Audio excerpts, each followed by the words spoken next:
Hey guys, tonight we're going to explore one of mythology's most tragic figures, but not from the outside looking in, as most stories do. Tonight you become Medusa herself, experiencing firsthand what it truly meant to live her cursed existence. We'll walk through her transformation from beloved priestess to feared monster and discover why, perhaps more than any other mythological figure, it truly sucked to be Medusa. Before you settle in, take a moment to like the video if these journeys bring you a little closer to rest. It's always a pleasure to see our community of listeners, so let me know in the comments where you're tuning in from and what time it is in your corner of the world. You begin this story in a time when the world was younger, when gods walked among mortals and temples rose like beacons of divine connection to the heavens. You are not yet the monster that legends will remember. You are simply you, a young woman whose beauty has become the talk of Athens, whose golden hair catches sunlight like spun silk, whose green eyes reflect the color of olive groves in spring. Your beauty is not just skin deep, it radiates from within, a combination of intelligence, devotion, and a spirit so pure that even the goddess Athena herself has chosen you to serve in her most sacred temple. The morning sun filters through the marble columns of Athena's temple as you rise for dawn prayers. Your feet are bare against the cool stone floor, a deliberate choice that connects you to the earth and keeps you humble before the divine. The white chiton you wear is simple but elegant, cinched at the waist with a cord of woven silver thread, a gift from the temple for your faithful service. Your hair, that magnificent cascade of gold, is braided simply and adorned with a silver ribbon, another symbol of your sacred vows. You move through your morning routine with practiced grace.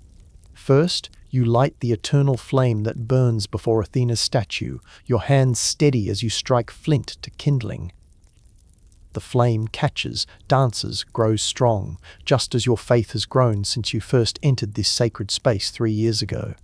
The scent of burning olive oil fills your nostrils, mixed with the sweet smoke of myrrh and frankincense that perpetually perfumes the temple air. Your duties as a priestess are numerous and demanding, but you perform each with reverence. You sweep the marble floors until they gleam like mirrors, polish the bronze vessels until they reflect the flame's light like captured stars, arrange fresh offerings of bread, wine, and flowers at the goddess's feet. Each task is both mundane and sacred, a prayer offered through action rather than words. The temple is your world, and it is a world of profound beauty. Sunlight streams through carefully placed openings, creating patterns of light and shadow that shift throughout the day like a slow, divine dance. The air is always cool, even in the heat of summer, as if Athena herself breathes a gentle breeze through her sacred space. Birds nest in the eaves, and their songs form a natural hymn that accompanies your prayers. Other priestesses move through the space with you, but you are Athena's favorite, a position that brings both pride and responsibility. The goddess has appeared to you in dreams more than once, her grey eyes kind but penetrating, her voice like the whisper of wind through wheat fields. You are precious to me, she has told you, a vessel of purity in an impure world. You take pride in this role, in the vows you have made. Chastity is not a burden to you, it is a gift you offer freely to the goddess who has given you purpose and place. While other young women your age are thinking of marriage and children, you find fulfillment in your sacred duties, in the knowledge that you serve something greater than yourself. Your days follow a rhythm as old as the temple itself. Dawn prayers followed by the cleaning and preparation of sacred spaces. Mid-morning brings visitors, worshippers seeking Athena's blessing for everything from safe childbirth to victory in battle. You help prepare their offerings, guide them in proper prayer, and sometimes, when the goddess speaks through you, offer counsel and comfort. Honestly, which aspect of ancient temple life do you think you would find most meaningful? For me, it has to be the sense of direct connection to the divine. The idea of living in a space where you could feel a god's presence daily seems incredibly profound. You feel this connection deeply, especially during the afternoon hours when you're alone in the temple for personal meditation and study. The afternoon sun slants low through the western windows as you kneel before Athena's statue for your personal prayers. The goddess stands nearly twice your height, carved from the finest Pentelic marble by the greatest sculptors of the age. Her face is both beautiful and terrible in its perfection, her grey eyes seeming to follow you as you move about your duties. In her right hand she holds a spear, symbol of her role as goddess of war, while her left rests upon a shield bearing the image of an owl, symbol of her wisdom. These are the peaceful moments you treasure most. The temple is empty of visitors, your fellow priestesses are elsewhere attending to their own duties, and you are alone with your goddess. You pray not just with words but with your whole being, opening your heart to receive whatever wisdom or comfort Athena might offer. Your prayers are often wordless, more feeling than thought. You express your gratitude for your position, your dedication to your vows, your desire to serve faithfully for as long as you draw breath. Sometimes you pray for the people who visit the temple, the merchant seeking safe passage for his ships, the mother whose child is sick, the soldier about to leave for war. Your heart is large enough to hold their sorrows and hopes alongside your own. But if you're completely honest with yourself, there are moments when you feel a flutter of loneliness, not regret, never regret, but a wondering about the paths not taken. When you see young women your age walking with their husbands, their children clinging to their skirts, you feel a tiny pang of something that might be longing. These feelings always pass quickly, swept away by renewed commitment to your sacred purpose, but they exist nonetheless. The temple's daily rhythm includes regular visits from important citizens of Athens. Politicians seek Athena's guidance before making crucial decisions, merchants request blessings for their ventures, and generals pray for wisdom in battle. You have learned to read people well during these encounters, to distinguish between genuine devotion and mere political show, between real need and casual superstition. One particular afternoon, as golden light slants through the temple columns, you notice a disturbance in the usual peace. The temple's atmosphere, normally serene and welcoming, feels charged with an energy that makes your skin prickle. You pause in your sweeping, looking around for the source of this change. The eternal flame flickers strangely, though there's no wind, and the birds that usually nest in the eaves have gone silent. You try to shake off the feeling, attributing it to fatigue or perhaps the approaching storm clouds you noticed gathering on the horizon earlier. But the sensation persists, growing stronger as the afternoon progresses. It's as if the very air around you has thickened, becoming hard to breathe, pressing against you from all sides.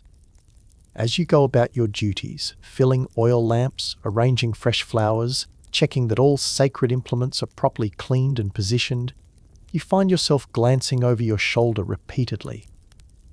The feeling of being watched is overwhelming, though every time you turn to look, you see only empty space and familiar shadows. The temple's acoustic properties, designed to carry prayers heavenward, also carry the smallest sounds throughout the space.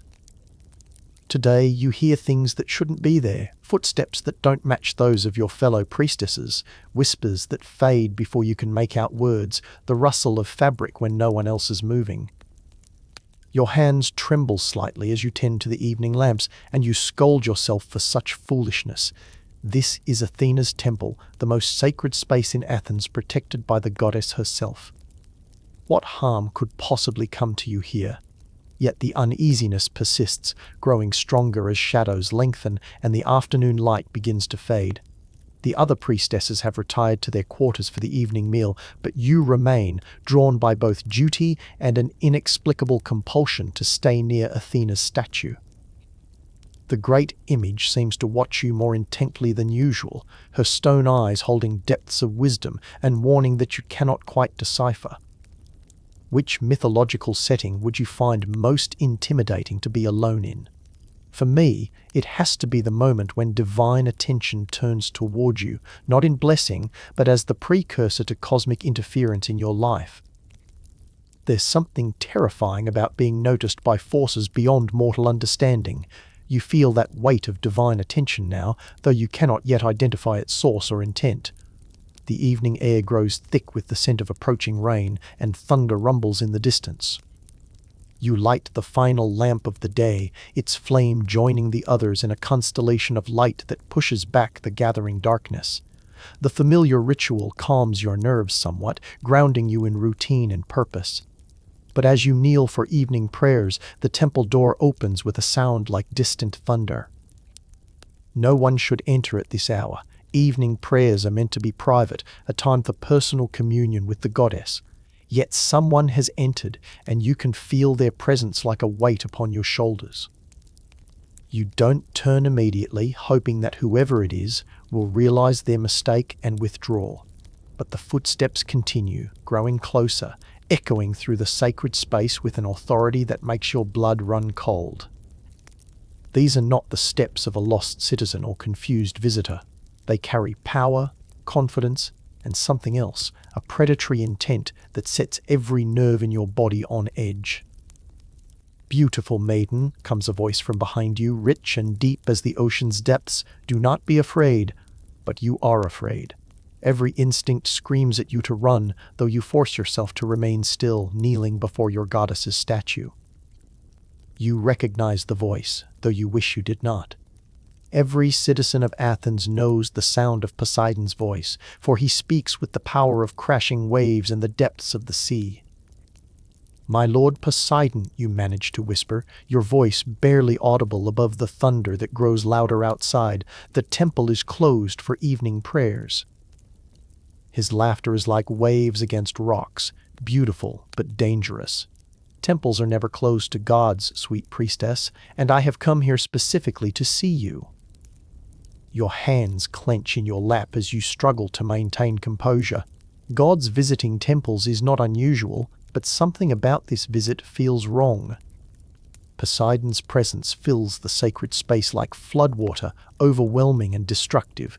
The very air seems to thicken with sea spray and the smell of storms. "Rise and face me," he commands, and though your every instinct screams against it, you cannot disobey a direct order from one of the great gods. You stand slowly, your legs trembling, and turn to face the god of the sea. Poseidon stands magnificent and terrible in the temple's lamplight. His form shifts between that of a powerful, bearded man and something more elemental, waves and wind and the crushing power of the deep ocean. His eyes are the blue-green of deep water, beautiful but holding depths that could drown souls. His dark hair moves as if underwater, and when he smiles you see the flash of teeth like white foam on dark waves. "Your beauty surpasses all tales," he says, moving closer with steps that make the marble floor ripple like water. Golden hair like sunlight on waves, eyes like sea glass, skin like mother of pearl. You are wasted in this dusty temple, devoted to a virgin goddess who knows nothing of life's true pleasures. You back away instinctively, but there's nowhere to go. Athena's statue rises behind you, solid and immovable, while Poseidon advances like an incoming tide. "My lord, I am bound by sacred vows," you say, your voice stronger than you feel. "I have pledged myself to the service of Athena, to remain chaste in her honor." Vows made to a cold goddess who jealously hoards beauty instead of celebrating it, Poseidon replies, reaching out to touch a strand of your golden hair. His touch is cold and damp, like sea foam. "You were made for love, beautiful one. Your body calls out for worship of a different kind." You try to step back further, but find yourself pressed against Athena's statue. The marble is cold against your back, a reminder of your goddess's protection, but she seems distant now, unable to intervene against her uncle's power. "Please," you whisper, "I have made sacred vows. To break them would dishonor both myself and the goddess I serve." "Athena!"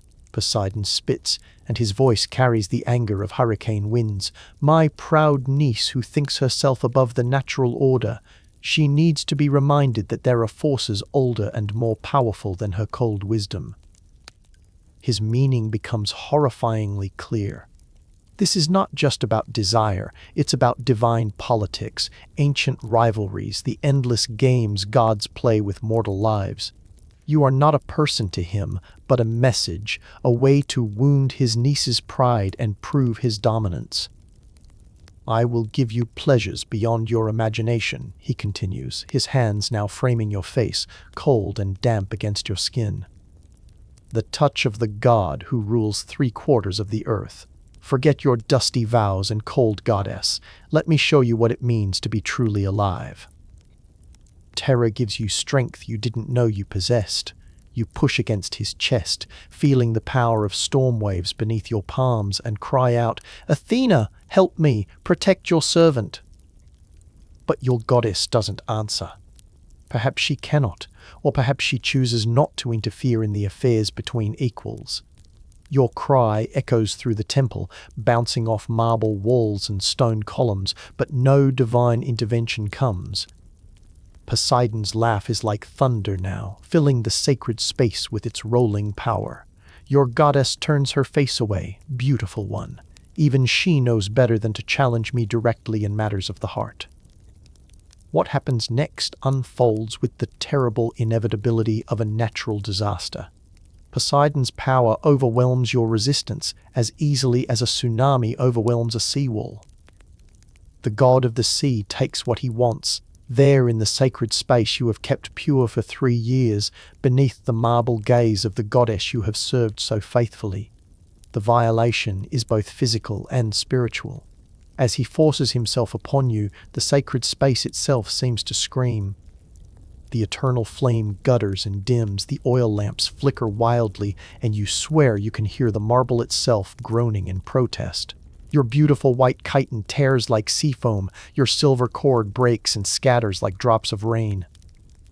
Through it all, you keep your eyes fixed on Athena's statue, praying desperately for this nightmare to end, for your goddess to intervene, for anything to stop this desecration of both your body and her sacred space. But the marble eyes remain cold and distant, offering no comfort, no rescue, no hope. Time becomes meaningless during the assault. It might last moments or hours, you cannot tell. Pain mingles with humiliation, terror with desperate disbelief. This cannot be happening, not here, not to you, not in the most sacred space of your world. When it's finally over, Poseidon stands and straightens his robes as casually as if he's just finished a pleasant conversation.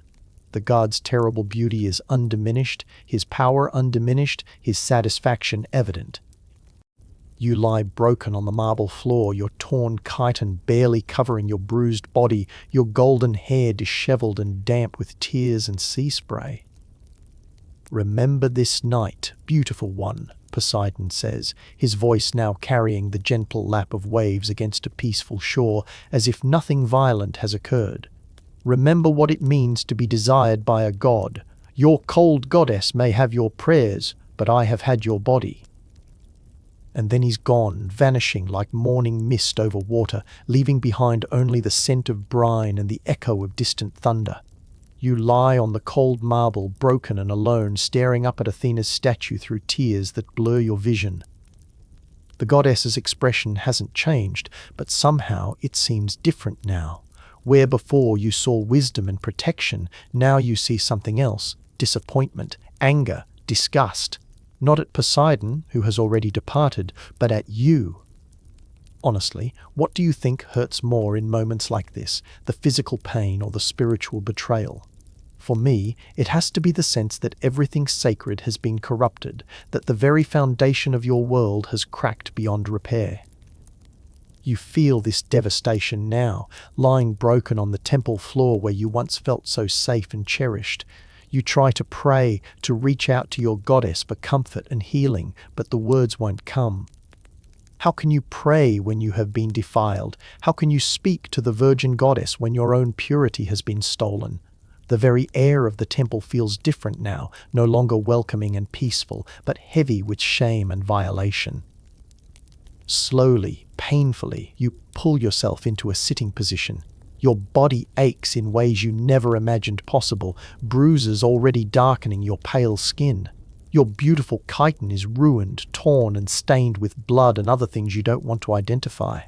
Your hair, which had been your pride and the envy of Athens, hangs in tangled, damp strands around your shoulders. You want to wash, to scrub every trace of what has happened from your skin, but you cannot bear to leave the temple. Somehow, despite everything, this still feels like the only safe place in the world. So you huddle there before Athena's statue, pulling the remnants of your chitin around you, and wait for something.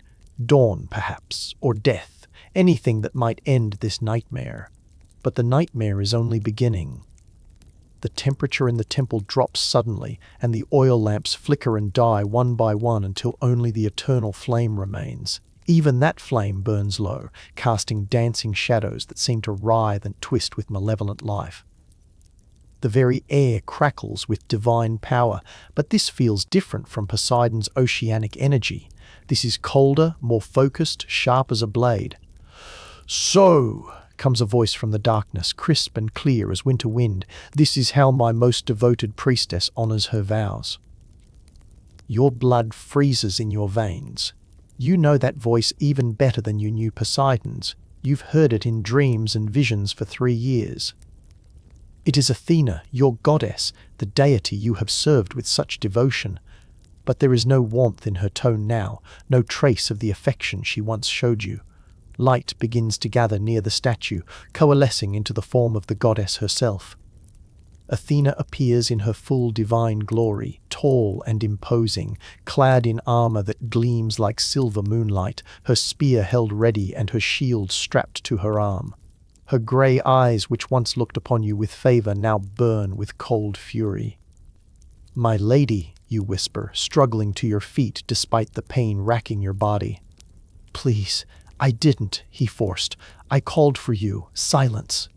The single word hits you like a physical blow, driving you back to your knees. "I watched, priestess. I saw everything that transpired in my sacred temple." Hope flickers in your heart. If she watched, then she knows you are not to blame. She knows Poseidon forced himself upon you, that you fought and called for help, that you tried to remain faithful to your vows. But the look in her eyes kills that hope before it can fully form. "You brought him here," she says, her voice like the ring of bronze on bronze. "Your beauty, your vanity, your shameless display of flesh and hair, you tempted a god into my sacred space." The accusation hits you harder than Poseidon's assault. "No," you breathe, "I never. I was faithful. I kept my vows. Your body was defiled in my temple," Athena continues, unmoved by your protests. "My sacred space has been polluted by lust and violence. The eternal flame itself dimmed in shame at what occurred beneath my statue." You want to scream, to rage against the injustice of her words. You are the victim here, not the perpetrator. You kept your vows faithfully for 3 years, served with devotion and love, maintained your purity as an offering to your goddess. But your throat closes around the words, strangled by despair and growing terror. "I cannot punish my uncle directly," Athena says, beginning to pace around you like a general surveying a defeated enemy. "The politics of Olympus prevent such action. But I can ensure this never happens again." "My lady, please," you manage to whisper, "I am still your faithful servant. I will cleanse myself, perform any penance, do whatever you require to restore the temple's purity." "Penance," Athena laughs, and the sound is like winter wind through empty halls. "You think this can be undone with ritual washing and prayers? You think my sacred space can be purified while its defiler walks free?" The goddess stops directly in front of you, looking down with those terrible grey eyes. "Since you cannot control the desires you inspire in men, since your beauty brings only corruption and violence to sacred places, I will ensure no man ever desires you again." Terror floods through you as you finally understand her intent. "No, please, my lady, I will do anything, serve in any way, but please don't." But your pleas fall on deaf ears. Athena raises her hand, and power flows from her fingers like liquid silver. "You will live, priestess, but you will live as a warning to others. Let your fate serve as a reminder of what happens when mortal beauty brings corruption to divine spaces." The transformation begins slowly, starting as a tingling sensation in your scalp. At first, you think it might be fever or shock from the assault, but the tingling grows stronger, becoming an itching, then a burning sensation that makes you claw at your hair. Your beautiful golden hair, which once caught sunlight like spun silk, begins to move of its own accord. Individual strands lift and writhe, thickening and darkening as they change from soft human hair to something else entirely. The sensation is indescribable. Imagine having 1,000 thin worms burrowing under your scalp, twisting and writhing as they reshape themselves into something monstrous. You watch in horror as your hair transforms into living serpents. Each strand becomes a small snake, their scales gleaming in the temple's firelight, their tiny eyes glittering with cold intelligence. They hiss and writhe, coiling around each other and around your neck, their forked tongues tasting the air around your face. The physical sensation is nauseating. You can feel each serpent's individual consciousness, their cold thoughts pressing against your mind like unwelcome whispers. They are part of you now, extensions of your own body, but they are also separate entities with their own hunger and malice. They feed on your life force, growing stronger as you grow weaker. But the transformation doesn't stop with your hair. Athena's curse runs deeper, reshaping your very essence. Your skin, once soft and pale as sea foam, begins to change texture. Scales appear along your arms and shoulders, small at first but growing larger and more pronounced. They're beautiful in their way, iridescent green and gold that shimmer in the firelight, but they mark you as inhuman, monstrous. Your face undergoes the most horrible changes. Your lips, once soft and pink, become thinner and darker, curving into a permanent expression of pain and fury. Your teeth grow longer and sharper, better suited to the monster you're becoming. Your eyes, which were green as spring olives, begin to glow with an inner fire, not the warm light of hearth flames, but the cold, terrible light of cursed power. Which part of a physical transformation do you think would be most psychologically devastating? For me, it has to be watching your own face change in reflection, seeing the person you've always been disappear piece by piece. You experience this horror now as you catch sight of yourself in the polished bronze of a temple vessel, your beloved features warping into something terrible and strange. But it's the final part of Athena's curse that truly completes your transformation into a monster. As the physical changes reach their peak, you feel a new power building behind your eyes, cold, alien, and terrible.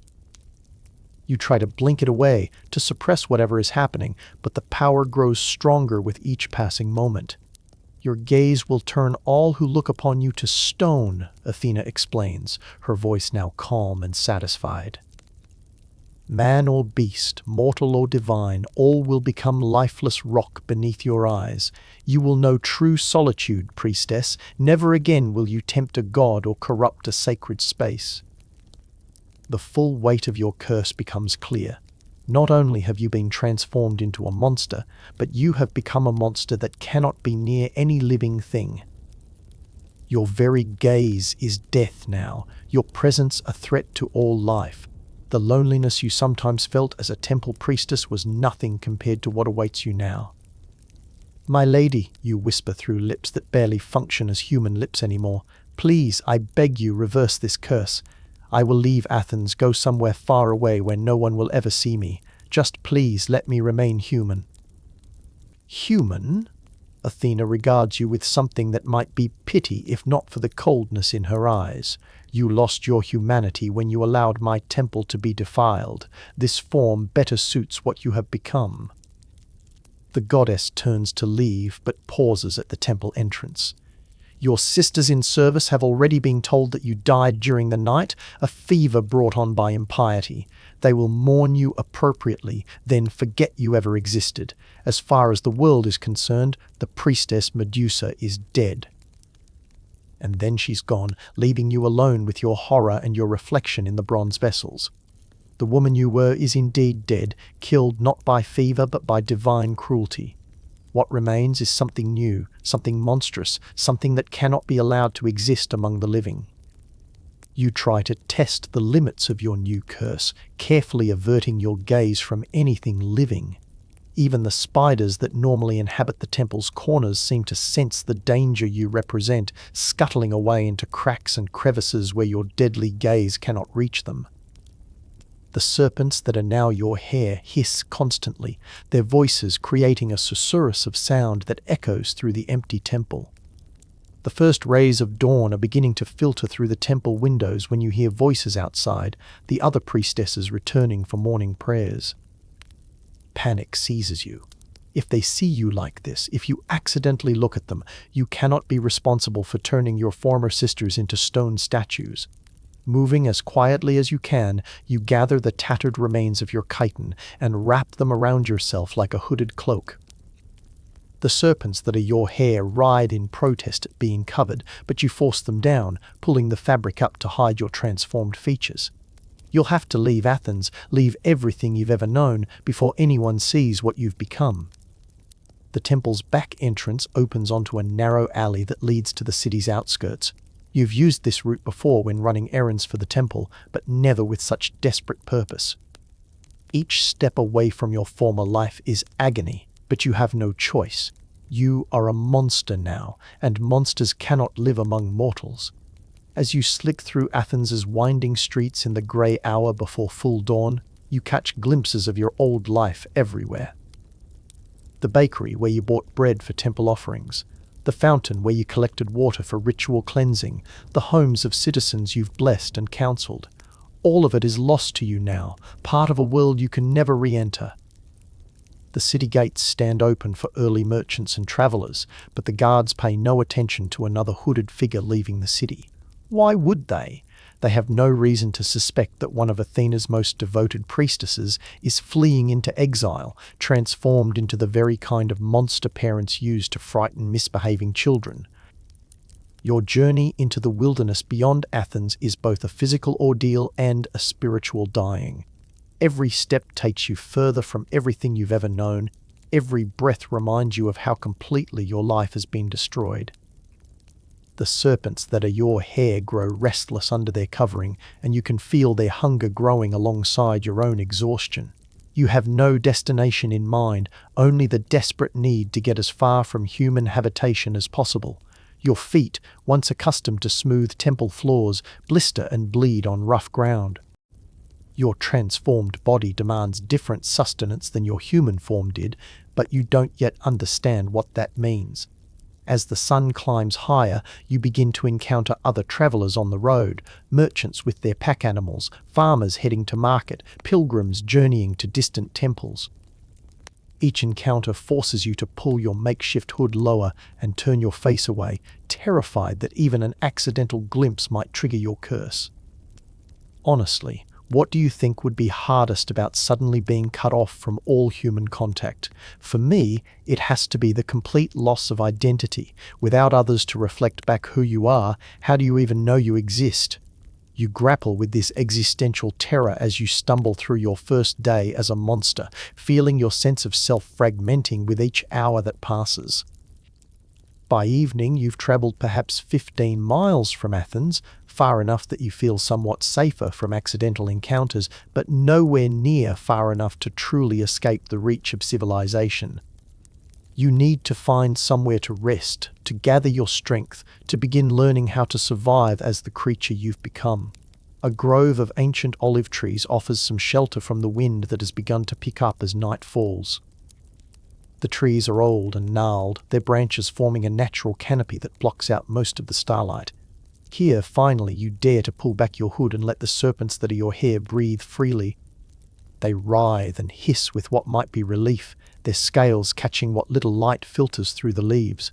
You can feel their individual consciousness more clearly now that they're not confined, dozens of small, cold minds pressed against your own. They're hungry, you realize, but their hunger is not for conventional food.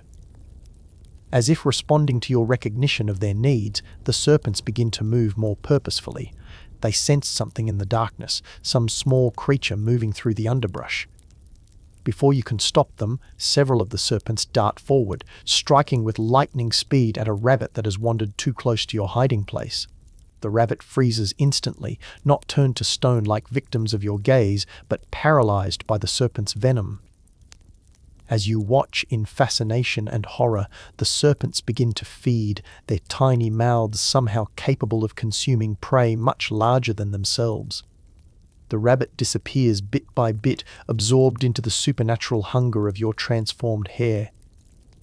This is your new reality. You are not just changed in appearance, but in nature. You are a predator now, a creature that feeds on living things through means both direct and mystical. The realization should horrify you, but instead you feel a strange satisfaction. The serpent's feeding has eased some deep hunger you didn't even know you possessed. Sleep, when it finally comes, is unlike anything you experienced as a human. Your dreams are filled with images of vast, dark spaces, caves, and underground chambers where light never reaches. In these dreams, you are not alone. Two figures move beside you through the darkness, their forms similar to your own, but somehow more complete, more at peace with their monstrous nature. You wake to find that you've unconsciously crawled deeper into the grove's shadows, seeking the darkness your transformed nature craves. Sunlight, which once brought you joy as it streamed through temple windows, now feels harsh and uncomfortable against your changed skin. You are becoming a creature of shadows and hidden places. Over the following days, you begin to understand the full scope of your transformation. Your physical needs have changed. You require less conventional food, but more of whatever dark sustenance the serpents can provide. Your senses have sharpened to supernatural levels, allowing you to hear heartbeats from impossible distances, to smell fear and desire on the wind, to feel the pulse of life in everything around you. But it's the psychological changes that prove most challenging. The woman you were, devoted, faithful, innocent, wars constantly with the monster you're becoming. Sometimes you weep for hours, mourning everything you've lost. Other times, you feel a growing anger that threatens to consume everything in its path.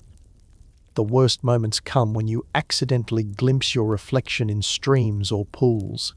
The face looking back at you is increasingly alien, beautiful still, but terrible in its beauty. Your eyes glow with that cold, cursed light, your skin shows more scales with each passing day, and the serpents that are your hair seem to grow more numerous and active. It's during one of these moments of self-loathing and despair that you first hear the voices calling to you across the darkness. At first, you think you might be going mad, the isolation and trauma finally breaking your mind completely. But the voices persist, growing clearer as you learn to listen. Sister, they call. Sister, come to us. You are not alone. The voices lead you north and west, away from the settled lands of Greece and toward the wild places where monsters are said to dwell.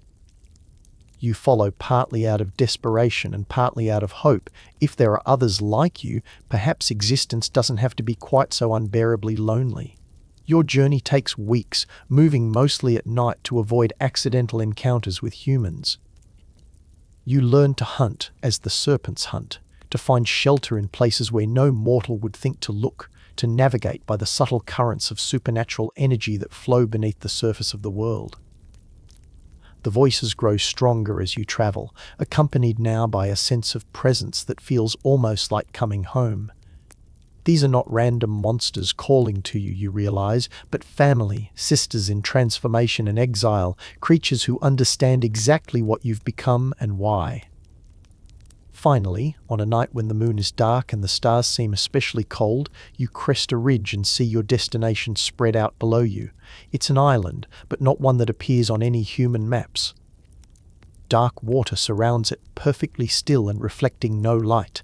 The island itself is shrouded in mist that seems to move with its own intelligence, hiding and revealing glimpses of what lies beyond. Welcome home, sister, the voices say, no longer distant but right beside you. Welcome to the place where the cursed find peace. Two figures emerge from the mist, your sisters, though you've never seen them before this moment. They are like you but different, their transformations reflecting different aspects of divine punishment and supernatural change. One has wings that shine with metallic light, The other has claws that gleam like polished bronze. Both have serpents for hair, both carry the same terrible beauty you've grown to recognize in yourself.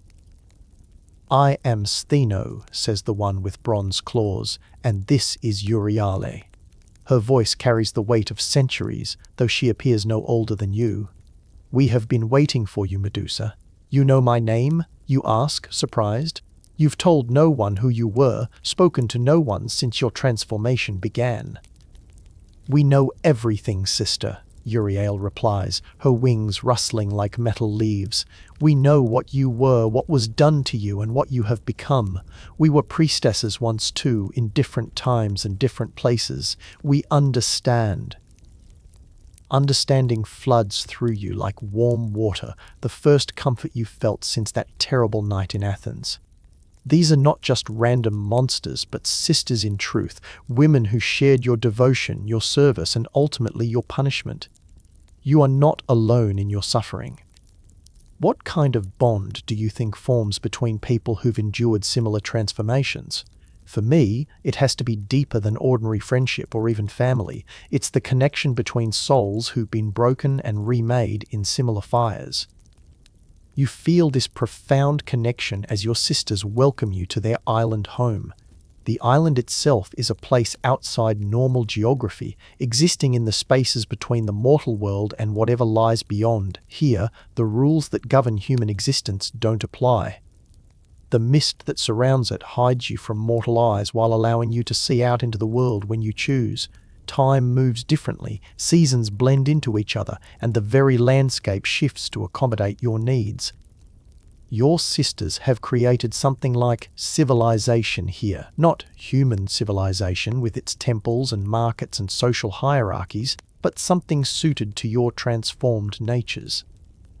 They show you caves carved from living rock, furnished with treasures taken from ships that wandered too close to your shores. They introduce you to the rhythms of immortal existence, the ways to find meaning and purpose when conventional morality no longer applies.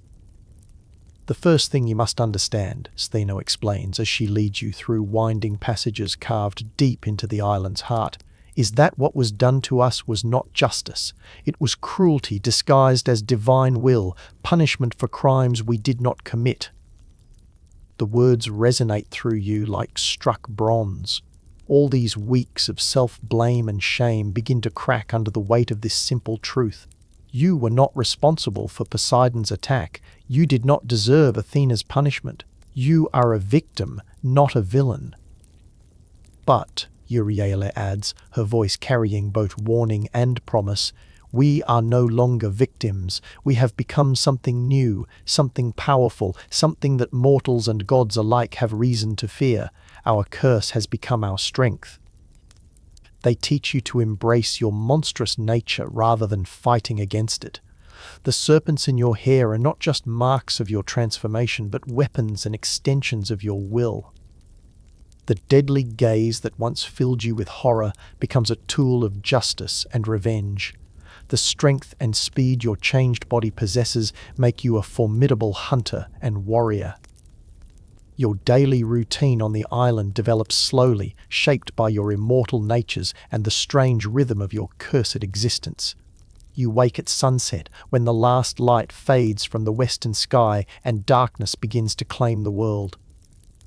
The daylight hours, you've learned, are for rest and contemplation. Your transformed nature craves the darkness and finds bright sunlight uncomfortable. The first activity of each evening is hunting. Not for conventional food, your changed nature requires little of that, but for the more complex sustenance your serpentine hair demands. Small animals, birds that nest on the island's cliffs, fish that swim in the dark waters surrounding your home. The hunt is both practical necessity and spiritual practice, a way of accepting and channeling your predatory instincts. Stheno has become your teacher in these matters. She shows you how to move silently through the island's terrain, how to sense prey from impossible distances, how to coordinate the dozens of serpents that are your hair into efficient hunting tools. Under her guidance, you learn to take pride in your supernatural abilities rather than shame. We are apex predators now, she tells you one evening as you practice stalking techniques on the island's rocky shores. Every other living thing is prey to us, if we choose to make it so. This is not cruelty, it is simply the natural order. The strong take from the weak, the transformed from the mundane. Uriel focuses more on the philosophical aspects of your new existence. She has lived as a monster for centuries, she tells you, and has had time to develop perspectives on justice, power, and the nature of divine authority that would have been incomprehensible to you as a human. The gods are not moral beings, she explains during one of your long conversations in the cave system that serves as your home. They are forces of nature personified, beautiful, and completely without conscience. They create us mortals to serve their purposes, and when we no longer suit those purposes, they discard or transform us without thought. Her words help you process the rage that still burns in your chest whenever you think of Athena's betrayal. Your goddess was not a protector or a moral guide, but a selfish, jealous deity who punished you for her uncle's crimes because she lacked the power to punish him directly. Your sisters have furnished your cave home with beautiful things gathered over centuries of existence. Silk tapestries that shimmer in the lamplight, showing scenes of human civilization you can never again be part of. Golden vessels taken from ships that sailed too close to your island. Jewelry and precious stones that catch the light and throw it back in patterns that please your transformed senses. Some might think these beautiful objects cruel reminders of what you've lost, but you find them comforting instead. They represent a different kind of civilization, one built by the transformed and the cursed, those who exist outside normal society but can still appreciate beauty and craftsmanship. The most precious treasures are the books and scrolls your sisters have collected. Poetry, philosophy, histories of the human world from which you're now exiled.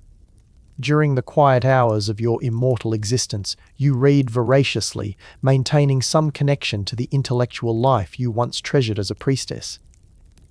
But the books also show you truths about the world you never understood as a human. Stories of other priestesses violated by gods and then punished for their violation. Accounts of mortals transformed into monsters for sins they never committed. Patterns of divine injustice that stretch back to the beginning of recorded time. We are not aberrations, Uriel tells you one evening as you read together by lamplight, the serpents in your hair forming a living crown around your head. We are part of an ancient tradition, women who paid the price for male divine politics, scapegoats sacrificed to preserve the fiction of godly justice. This knowledge brings both comfort and fury. Comfort in knowing you're not alone in your suffering, fury at the systemic nature of the injustice. How many other women have been blamed for their own violations, punished for crimes committed against them, transformed into monsters to satisfy divine egos? Honestly, which would anger you more, being punished unfairly as an individual, or discovering that your unfair punishment is part of a vast, systematic injustice? For me, it has to be the systematic aspect, the realization that your suffering was not random but part of a deliberate pattern of abuse. You feel this expanding rage as your education in divine politics continues. Your anger becomes a driving force in your development as a monster. Where once you might have felt guilt about your predatory nature, now you embrace it as a form of justice. When ships sail too close to your island, when warriors come seeking the glory of slaying a monster, you show them no mercy. They represent the world that condemned you, the civilization that worships the gods who transformed you unjustly. The first hero who comes seeking your head arrives on a spring evening when the moon is full and the sea around your island gleams like molten silver. He's young, probably not much older than you were when you served in Athena's temple, with the kind of innocent confidence that comes from believing the stories about heroic quests and divine justice. "I seek the monster Medusa," he calls from his small boat, his voice carrying clearly across the still water. "I come to claim her head and rid the world of her evil." Your sisters look to you, waiting to see how you'll respond to this first test of your transformed nature. Part of you, the part that remembers being human, being kind, wants to warn him away, to tell him to flee before you're forced to kill him. But the larger part, the part that has embraced its monstrous nature, feels only cold amusement at his naive bravery. Evil? You call back, your voice carrying supernatural power that makes the water itself ripple with each word. What evil have I done, hero? What crime have I committed that deserves death? The young man hesitates, clearly not expecting conversation from a monster. You turn men to stone with your gaze, he says, less confidently than before. You are a threat to all who encounter you. I turn men to stone who look upon me without permission, you correct, moving to the edge of your island where he can see your silhouette against the starlight. I harm only those who seek to harm me. But you, brave hero, have come here with the specific intention of taking my head. Tell me, who is the aggressor in this encounter? Your words seem to disturb him more than your monstrous appearance. Heroes, you're learning, prefer their monsters to be simply evil, without complex motivations or reasonable arguments. Moral ambiguity makes it harder to justify their violence. The gods have marked you as a monster, he insists, though his voice wavers. Divine will makes your death a righteous act. Divine will, you repeat, and your laughter ripples across the water like dark music. The same divine will that allowed me to be violated in a sacred temple then punished me for that violation. Tell me, hero, do you know why I became what I am? You see his confusion in the way his boat drifts on the current. Like most mortals, he knows only the simplified version of your story: monster to be slain, quest to be completed, glory to be won. The actual circumstances of your transformation have been conveniently forgotten or ignored. So you tell him. Standing there on your rocky shore, serpents writhing in your hair and eyes glowing with cursed fire, you tell the story of the faithful priestess, the divine assault, the unjust punishment. You watch his face change as the truth sinks in, see the certainty drain from his features like water from a cracked vessel. But the stories, he stammers, his heroic confidence crumbling. Stories told by whom, you ask? By the gods who created this injustice, by the mortals who worship those gods and need to believe they are righteous.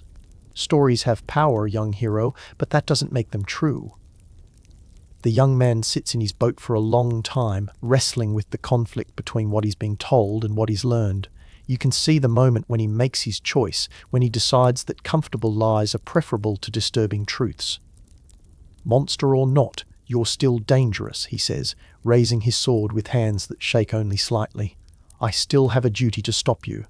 Then look upon me, you say softly, and meet his eyes directly for the first time. The transformation is instantaneous. His young face freezes in an expression of determined fear, his raised sword locks in place, and his entire body turns to grey stone in the span of a heartbeat.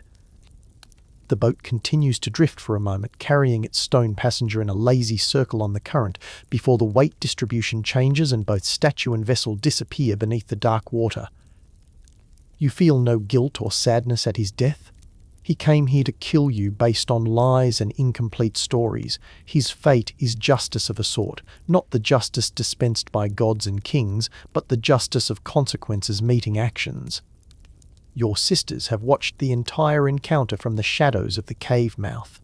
Well done, Stheno says, her bronze claws glinting in the moonlight. You're learning to use your curse as a tool rather than bearing it as a burden. How many more will come, you ask, though you already know the answer.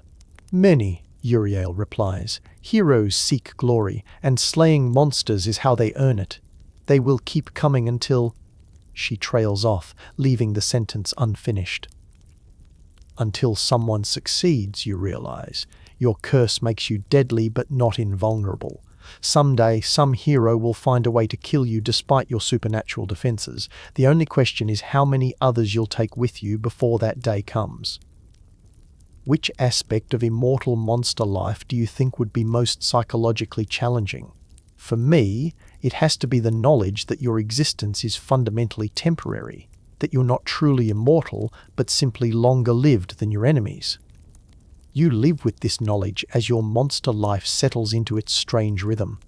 Over the following months and years, more heroes come. Some are young and naive like the first, driven by stories of glory and divine mandate. Others are older, more experienced, seeking your head for practical reasons, the fame that comes with slaying a famous monster, the magic power your severed head would retain. Each encounter follows a similar pattern. They arrive with certainty about their righteousness. You challenge their assumptions with truth. They choose comfortable lies over disturbing facts, and you kill them.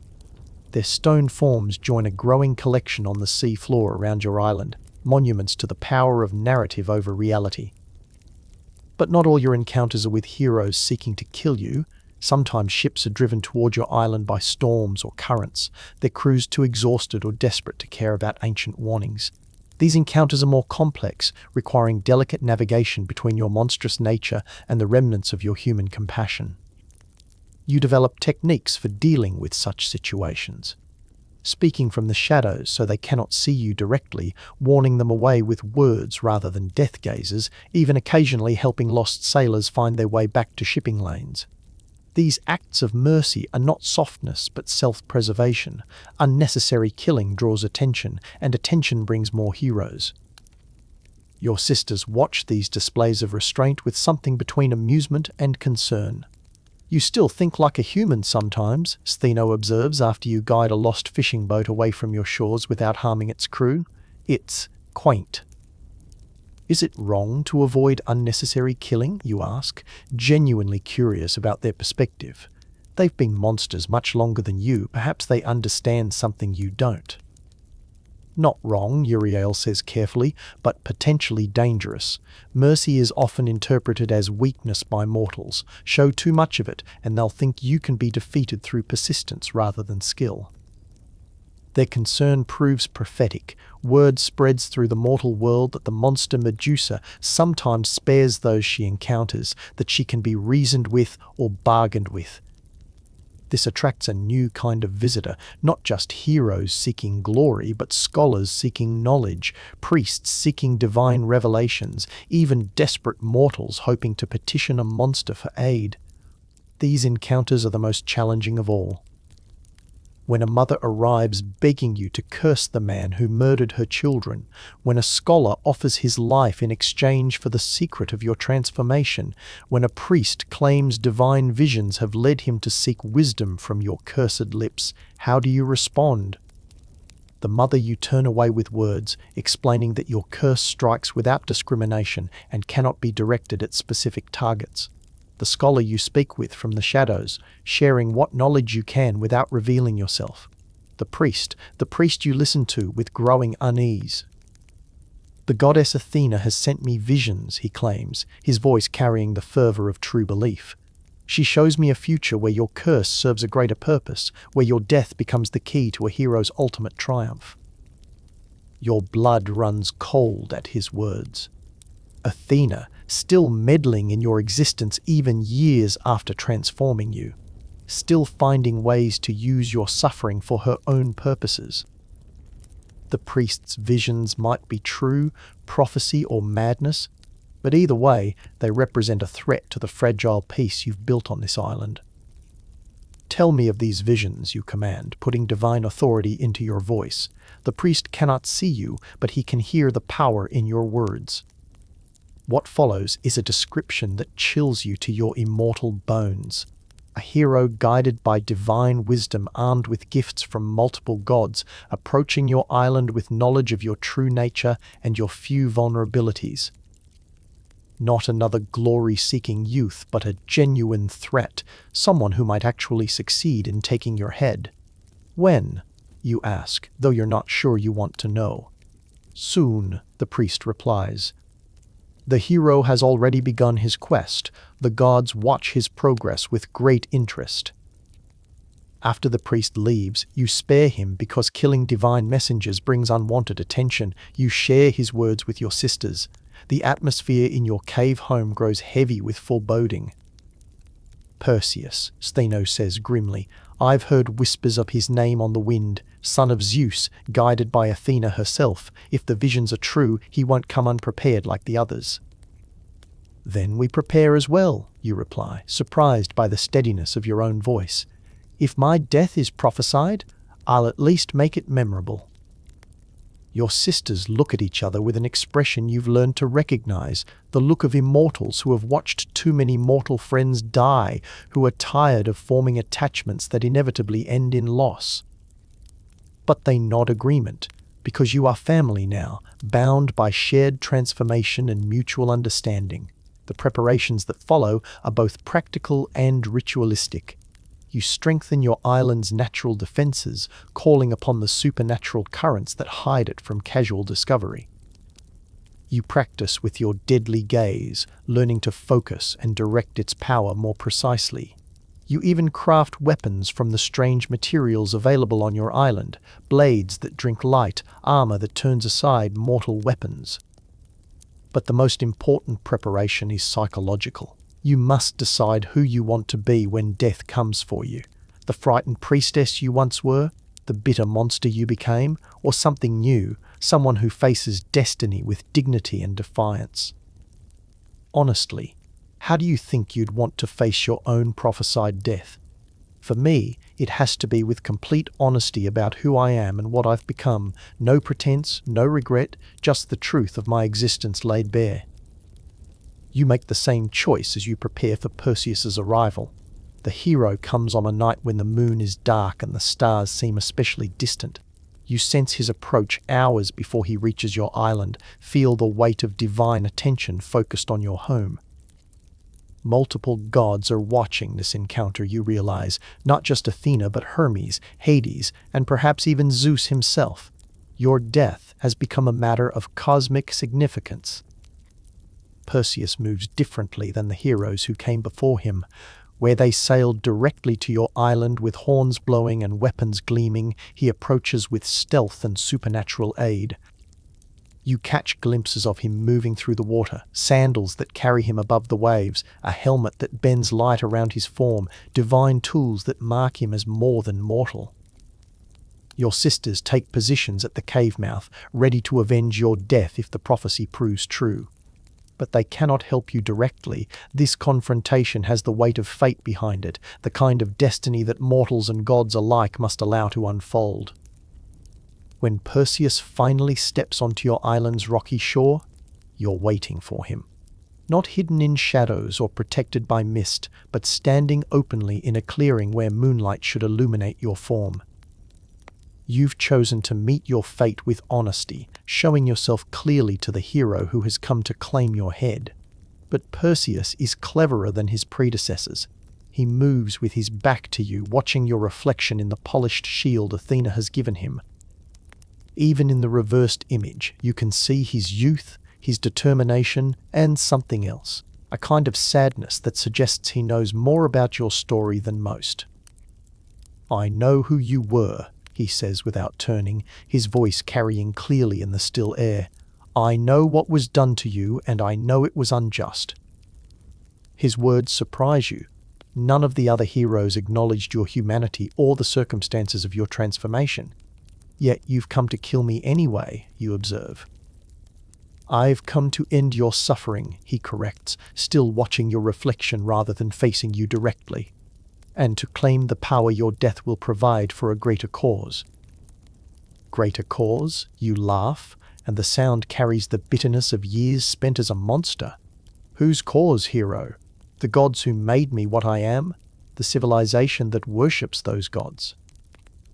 "A woman bound to a rock, about to be devoured by a sea monster," Perseus replies. "I can save her with the power your head will provide, but only if I can claim that head." The information stops your laughter abruptly. Another woman, another victim of divine politics and masculine power games. You understand now why the gods watch this encounter so intently. It's not just about your death, but about the life that death will enable Perseus to save. "Tell me about her," you command, and Perseus hesitates before complying. The story that follows is depressingly familiar. Andromeda, princess of Ethiopia, chained to a rocky outcrop as sacrifice to a sea monster. Her mother boasted that her daughter's beauty surpassed that of the sea nymphs, and Poseidon, your old rapist, sent the monster as punishment, another innocent woman paying the price for others' hubris and divine pride. "So you'll use my head to kill Poseidon's monster," you say when he finishes.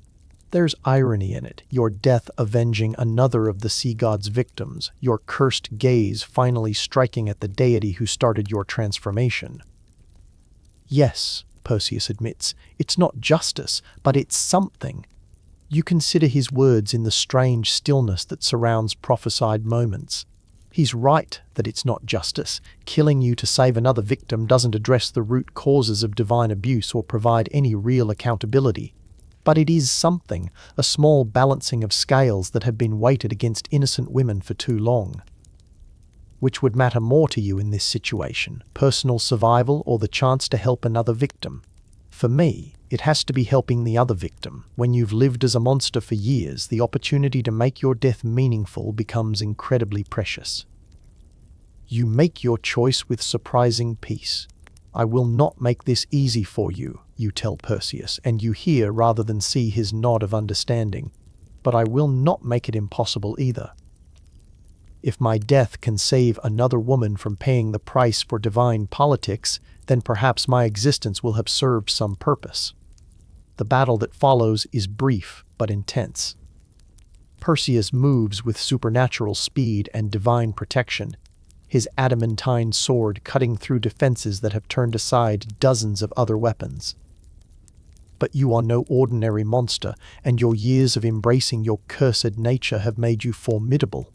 The serpents in your hair strike at him repeatedly, their venomous fangs seeking any gap in his divine armor. Your claws, when did you develop claws, rake across his shield, leaving gouges in bronze blessed by Athena herself.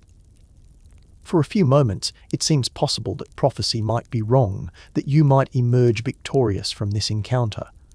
But Perseus has advantages beyond his divine gifts. He fights with the desperate strength of someone trying to save an innocent life, while you fight with the tired resignation of someone who has accepted their fate. When his sword finally finds its mark, sliding between your ribs to pierce your immortal heart, you feel something almost like relief. As you fall to the rocky ground of your island, you see Perseus catch your severed head in the special bag provided by the gods. Even in death, your gaze retains its power. He's careful not to look directly at your face as he secures his grisly trophy. Your sister's screams of grief echo across the water, a sound so terrible that it will later inspire Athena to invent musical instruments capable of containing such sorrow. But beneath their grief, you hear something else: pride. You faced your destined death with dignity and purpose, choosing to make your end meaningful rather than simply raging against fate. From your neck, as Perseus's sword completes its work, spring your final gifts to the world. Pegasus, the winged horse, pure white and beautiful, carries the potential for mortal heroes to rise above earthly limitations. Chrysaor, the golden warrior, represents the promise that victims of divine abuse might someday find the strength to fight back. These are your children, born from the union of violation and transformation, but they are also your legacy, proof that even from the most terrible circumstances, something beautiful and powerful can emerge. As consciousness fades from your severed head, you have one last moment of awareness. Perseus is already moving, carried by Hermes' sandals toward his next destination. In the divine bag, your head retains its power and purpose. Soon it will face Poseidon's sea monster, your cursed gaze finally striking at the god who began your transformation years ago. It's not justice, as Perseus said, but it's something, and for a monster who lived her entire transformed existence knowing she was ultimately doomed, something is enough. Your story doesn't end with your death, of course. Your severed head becomes a weapon of divine power, used by Perseus to save Andromeda and later gifted to Athena to adorn her shield. Even in death, you remain a tool of the gods who transformed you, but now you're a tool that serves to protect other victims rather than simply embodying their abandonment. And on a dark island where mist hides monsters from mortal eyes, your sisters continue their immortal existence. They remember you not as the frightened priestess who fled Athens or the bitter monster who terrorized sailors, but as the woman who chose to make her prophesied death meaningful. Sometimes, when the wind is right and the boundaries between worlds grow thin, mortals claim they can still hear the sound of your sister's mourning song. It's a sound both terrible and beautiful, carrying across the water the grief of immortals who loved truly and lost completely. But those who listen carefully say there's something else in that song, not just grief but celebration, a tribute to a woman who was broken by divine cruelty, but who chose, in her final moments, to transform her curse into a tool of protection for others. This was what it meant to be Medusa, to live as a monster created by injustice, to find family among fellow victims, to face inevitable doom with dignity and purpose. It sucked, absolutely and completely, but it was also, in its way, beautiful. The serpents that were your hair still move sometimes in dreams, tasting the air of memory and possibility. The gaze that turned men to stone still blazes in the imagination of mortals who hear your story. The woman who was destroyed and transformed and ultimately chose meaning over bitterness, she lives on in every victim who refuses to be defined solely by what was done to them. And in the space between sleeping and waking, where mythological truths become personal realities, that woman, that monster, that victim who became something more than the sum of her sufferings, she whispers to those who will listen, "You are more than what they made you. You are more than what was done to you. You are the author of your own ending, even when others wrote your beginning." This is the true curse of Medusa.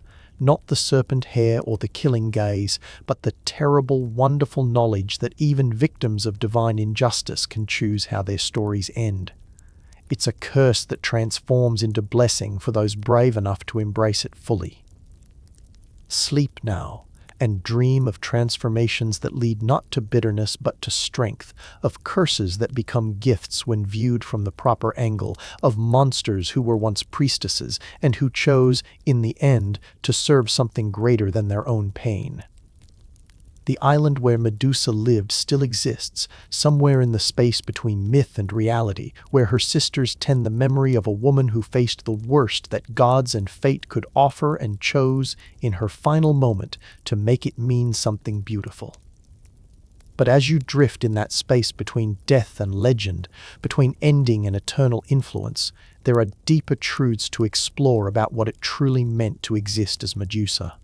Your story, terrible as it was, connects to larger patterns of divine injustice and sisterhood that stretch far beyond your individual suffering. Let us delve deeper into the shadows of your existence, examining the companions who shared your curse, the mechanics of your terrible power, and the cosmic unfairness that shaped every moment of your transformed life. For to truly understand why it sucked to be Medusa, we must understand not just your personal tragedy, but the entire web of relationships, powers, and injustices that surrounded your monstrous existence. Your sisters wait in the mist-shrouded darkness of your island home, their immortal forms moving through shadows that have become as familiar as breathing. Stheno and Euryale, names that will never be spoken with the same mixture of fear and fascination as yours, yet their stories are no less tragic, their existence no less shaped by divine cruelty and cosmic unfairness. In the days following your death, as Perseus's sandaled feet carry him toward his next heroic destination, your sisters move through the spaces you once inhabited like ghosts haunting their own lives. The cave system that served as your home echoes with memories of conversations that will never resume, filled with treasures that suddenly seem meaningless without someone to share them with. Stheno, whose bronze claws can cut through stone and whose voice carries the power of metal striking metal, sits in the chamber where you used to read together by lamplight. Her immortal nature, once a gift that promised eternal companionship, now feels like the cruelest curse imaginable. She will exist forever, but she will exist forever without you. "We should have known," she whispers to Uriel, her words carrying the weight of centuries of regret. The prophecies, the signs, the way the gods' attention kept focusing on our island, we should have protected her better. Uriel's metallic wings rustle in the darkness as she moves to comfort her sister. Her own immortality feels equally burdensome now. What is eternal life when those you love can still be taken from you? Her voice, when she speaks, carries harmonies like bronze bells in a funeral procession. How do you protect someone from fate itself, she asks, though the question provides no comfort. How do you shield a mortal sister from the attention of gods who have already decided her destiny? Their grief is not like mortal grief, which time eventually softens. As immortal beings, they will carry this loss forever, the wound as fresh in 1,000 years as it is in the immediate aftermath of your death. This is perhaps one of the cruelest aspects of immortality, not just the endless existence, but the endless capacity for pain that never truly heals. But to understand their sorrow, you must first understand their origins, their nature, and how they came to share your monstrous existence on that island between worlds. For their story is intertwined with yours in ways that make their eternal grief both inevitable and profoundly meaningful. Unlike you, Stheno and Uriel were never human. They were born monsters, daughters of primordial sea deities, Phorcys and Ceto, creatures of the deep ocean's most alien depths. Their monstrous nature was not punishment but birthright, not transformation but original design. In the cosmic hierarchy, they existed as personifications of the sea's more terrifying aspects, the crushing depths, the sudden storms, the inexorable power that swallows ships and drowns civilizations. Yet for all their supernatural origins, they possessed something that made them more than simple monsters: consciousness, intelligence, and most importantly, the capacity for love. When they first encountered you, a newly transformed and desperate creature fleeing across the dark waters, they saw not another monster to compete with, but a sister in need of sanctuary. Your arrival on their island marked the beginning of something unprecedented in their immortal existence: family.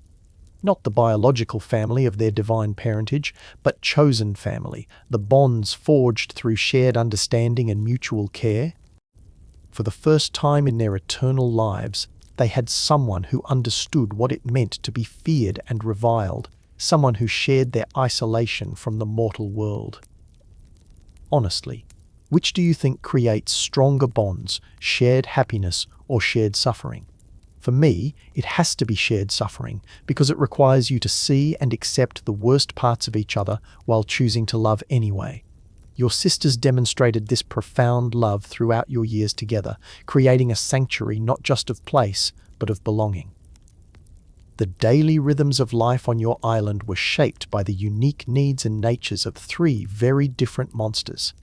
While you required the darkness and found sunlight uncomfortable, Stheno thrived in the underground spaces of the cave system, her bronze nature resonating with the mineral veins in the living rock. Uriel preferred the high places, cliff faces, and mountain peaks where her metallic wings could catch the wind and her voice could carry for miles across empty seas. Yet despite these different preferences, you found ways to share space and time that honored each of your natures. Evening hunts where Stheno's underground knowledge combined with your serpentine senses and Uriel's aerial perspective to track prey through impossible terrain. Quiet hours in the cave chambers where Uriel's musical voice would harmonize with the whispered conversations of your hair serpents, while Stheno worked on crafting tools and weapons from the strange metals the island provided. These were the good times, moments when your monstrous nature felt less like a curse and more like simply another way of being alive. Your sisters taught you that being a monster didn't mean being alone, that even creatures of nightmare could create families and find joy in each other's company. But they also understood, in ways that mortal companions never could, the specific challenges of your existence. When heroes came seeking your death, they helped you prepare not just weapons and defenses, but psychological armor, reminding you of your worth beyond the simplified stories mortals told about you, reinforcing your identity as more than just a monster to be slain. "You are our sister," Athena would tell you during these preparations, her bronze claws gentle as they braided protective charms into your serpent hair. "You are daughter of the sea depths, keeper of hidden knowledge, guardian of sacred spaces. You are not what they say you are." Uriel would add her own affirmations, her voice creating harmonics that resonated through your bones. "You are beloved of those who know you truly. You are fierce and beautiful and terrible and worthy. You are more than their stories, more than their fear, more than their need to make you into something simple enough to kill." These affirmations became rituals, repeated so often that they formed a kind of protective magic around your sense of self. Even in your darkest moments, when the isolation and injustice of your existence threatened to crush your spirit entirely, you could hear their voices reminding you of truths deeper than mortal understanding. Your sisters also served as keepers of your history, preserving not just the facts of your transformation but the context that gave those facts meaning. They remembered the priestess you had been, the devotion you had shown, the purity of spirit that had made Athena's punishment so particularly cruel. This memory-keeping was not just an act of love, but a form of resistance against the simplified narratives that reduced you to a monster without past or complexity. "Tell me again about the temple," you would sometimes ask during the quiet hours before dawn, when the weight of your monstrous existence felt particularly heavy. And Athena would describe the way sunlight had looked falling through marble columns, while Uriel sang reconstructions of the hymns you had once sung in Athena's honor. Together, they would weave verbal tapestries of your former life, not to make you long for what was lost, but to remind you that your current existence was built upon foundations of meaning and purpose. But perhaps most importantly, your sisters understood the unique burden of your mortality. While they would exist forever, you remained vulnerable to heroes with the right weapons and divine backing. This knowledge colored every day you spent together, adding poignancy to even the most mundane interactions. They watched you grow into your monstrous nature, celebrating your victories and comforting your defeats, all while knowing that someday they would have to let you go. The inevitability of your eventual death hung over your shared existence like a storm cloud that never quite broke, always present, always threatening, impossible to ignore or wish away. When that final night came, when Perseus approached with his divine gifts and prophetic purpose, your sisters faced a choice that would define the remainder of their immortal existence. They could interfere, using their own considerable powers to drive off the hero and protect their mortal sister. But doing so would only delay the inevitable. Other heroes would come, other prophecies would unfold, and eventually one would succeed where Perseus failed. Or they could let fate take its course, honoring your choice to face destiny with dignity, while ensuring that your death would serve a purpose beyond simple heroic glory. They chose the harder path, standing witness to your final battle without interfering, letting you die as you chose to live in those final moments with courage and meaning. Their vigil during your death was both tribute and torment. They saw Perseus's skill, his divine advantages, his genuine reluctance to kill someone he recognized as a victim rather than a true villain.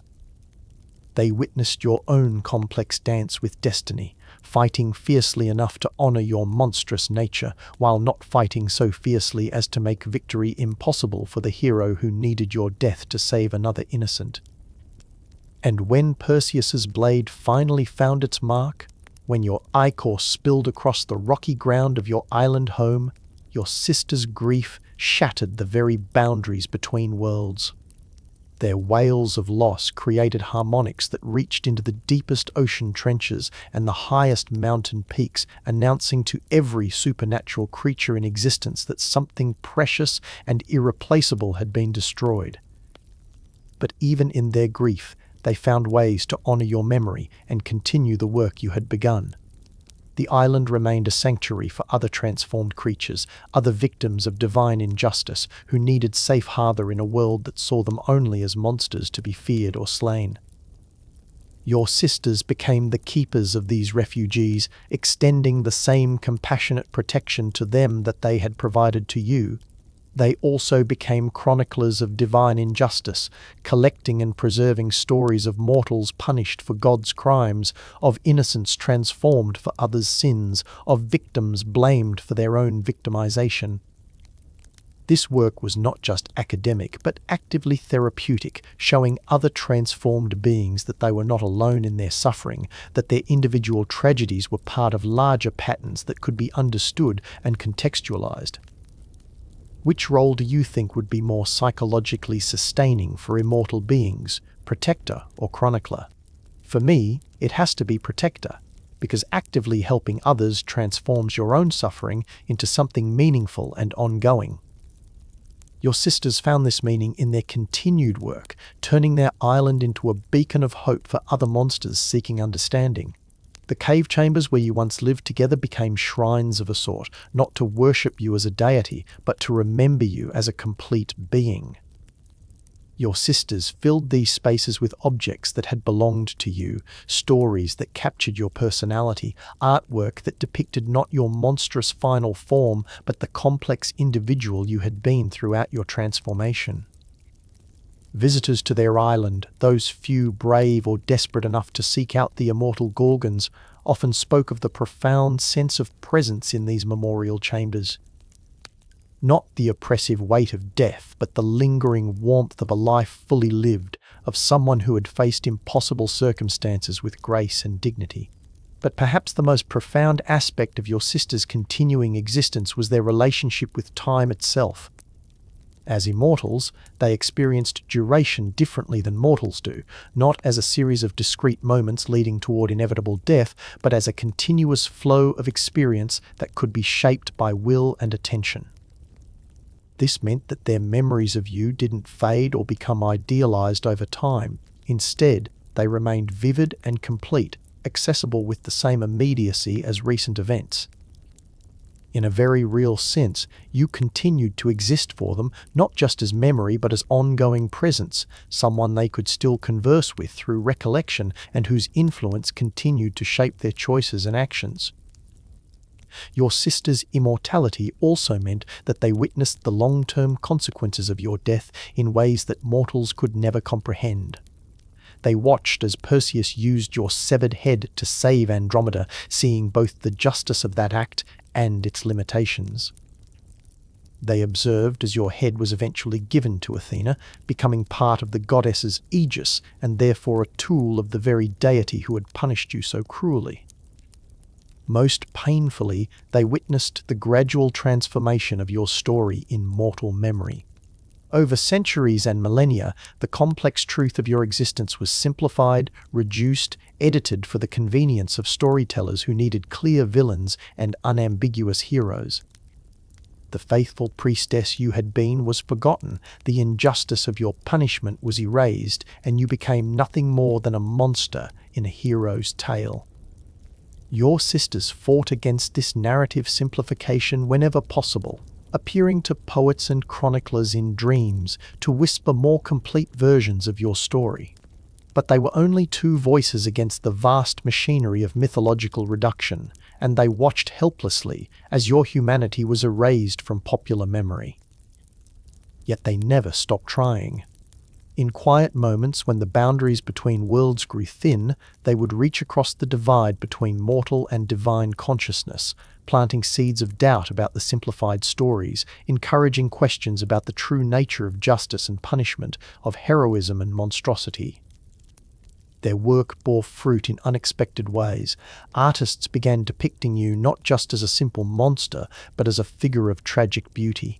Philosophers used your story to explore questions of divine justice and mortal suffering. Even heroes began to recognize the complexity of their own mythological roles, understanding that their victories often came at the cost of others' suffering. Your death had created ripples that your immortal sisters could trace through centuries of human culture and consciousness. Not always the ripples you might have chosen. Too often your image was still used to frighten or objectify, but ripples nonetheless, proof that your existence had mattered beyond the immediate circumstances of your transformation and death. And in their own immortal existence, your sisters carried forward the lessons you had taught them about finding meaning in impossible circumstances, about maintaining dignity in the face of cosmic unfairness, about the power of chosen family to create sanctuaries of love in a hostile universe. They aged, not in body but in wisdom and understanding. The grief of your loss never fully healed, but it transformed into something richer and more complex, a deep appreciation for the preciousness of connection, an enhanced ability to recognize and nurture love wherever they found it, a commitment to ensuring that no one else would face what you had faced without support and understanding. Your sister's immortal existence became, in its way, a living monument to your memory, not a static tribute, but a dynamic continuation of your values and purposes. Through them, your compassion continued to offer sanctuary to other monsters. Your intelligence continued to preserve and share knowledge. Your dignity continued to inspire others facing their own impossible circumstances. This is what immortal grief looks like when it is transformed into immortal purpose, not an ending but a beginning, not a memorial but a mission. Your sisters took the worst thing that had ever happened to them and slowly, carefully transformed it into the foundation for the best work of their eternal lives. But even this transformation could not address the fundamental mechanism of your curse, the terrible power that had isolated you from all living things and ultimately made your death inevitable. To truly understand why it sucked to be Medusa, we must examine not just the social and emotional consequences of your transformation, but the practical, psychological, and almost scientific aspects of your deadly gaze. Your curse was not simply a weapon, though it functioned as one. It was a complete reimagining of your relationship with perception itself, a fundamental alteration in how you could exist in the world and interact with other living beings. The gaze that turned flesh to stone represented the ultimate perversion of the most intimate human experience, the moment when two conscious beings truly see each other. In your human life as a priestess, vision had been sacred. You had learned to read the subtle signs of divine presence in the way light moved through temple spaces, to recognize the depth of devotion in the eyes of worshippers, to find comfort and guidance in the stone-carved features of Athena's statue. Your eyes had been instruments of connection, understanding, and spiritual communion. The transformation of that sacred faculty into an instrument of death represented a violation more profound than the physical assault that had triggered your punishment. Poseidon had violated your body for a single terrible night, but Athena's curse violated your very capacity for connection, for what was meant to be eternity. Consider the mechanics of your curse from both magical and psychological perspectives.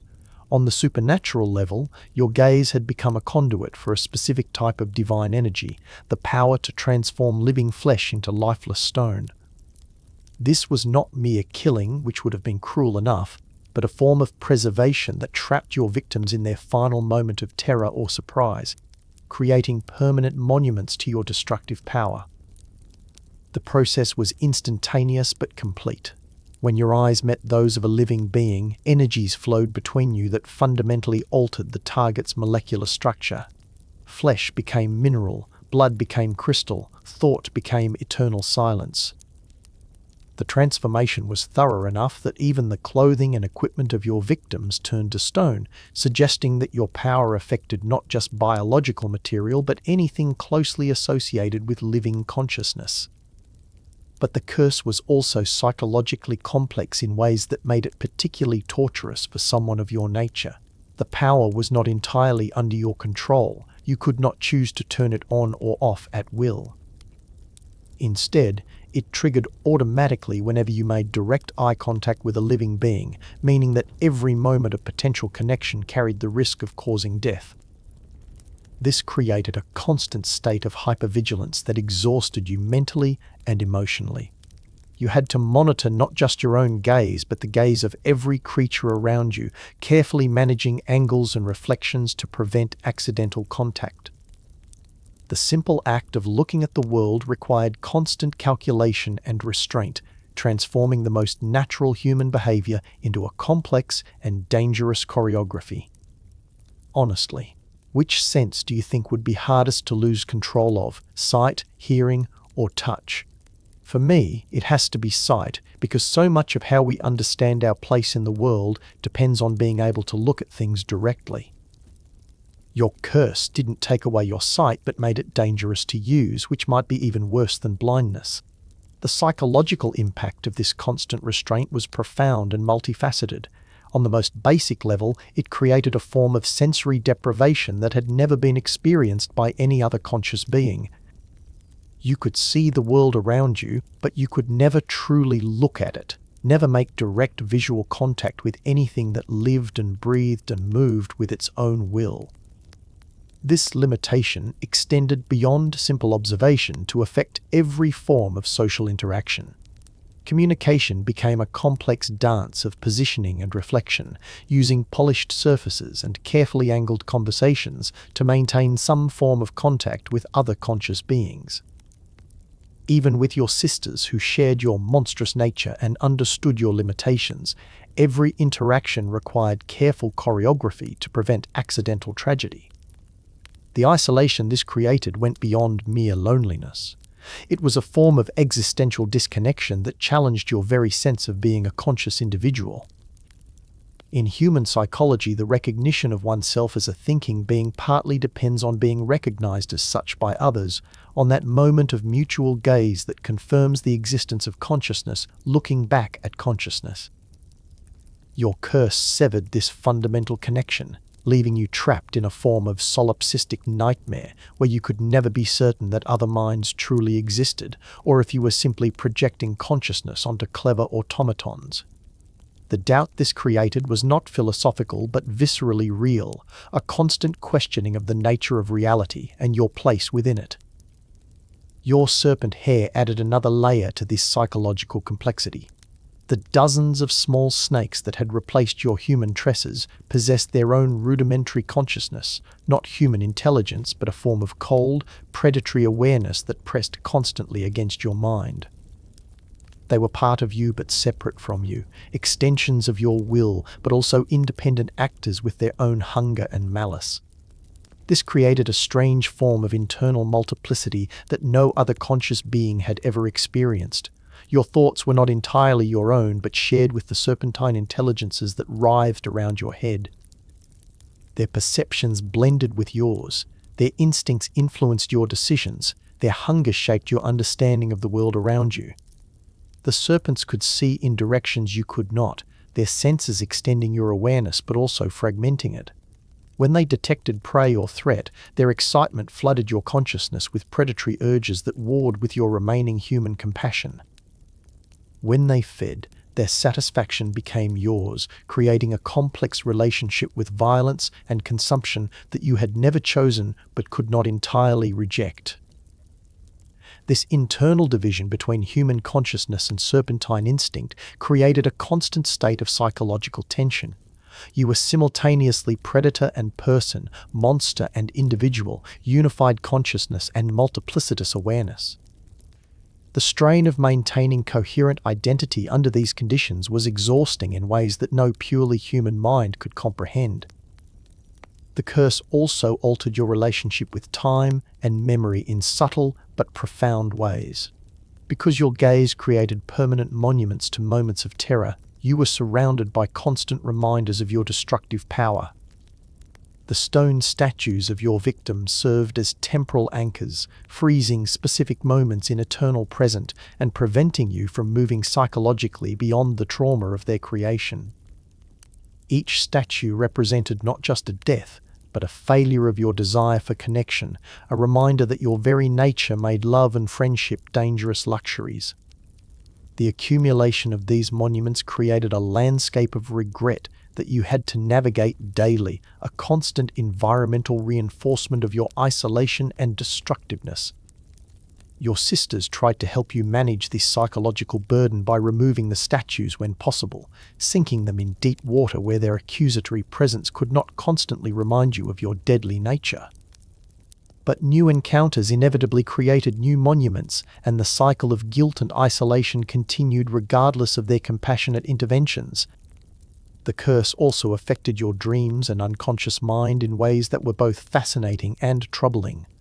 In sleep, when conscious control relaxed, your deadly gaze sometimes manifested in dream imagery, turning beloved memories to stone, transforming fantasies of connection into nightmares of destruction.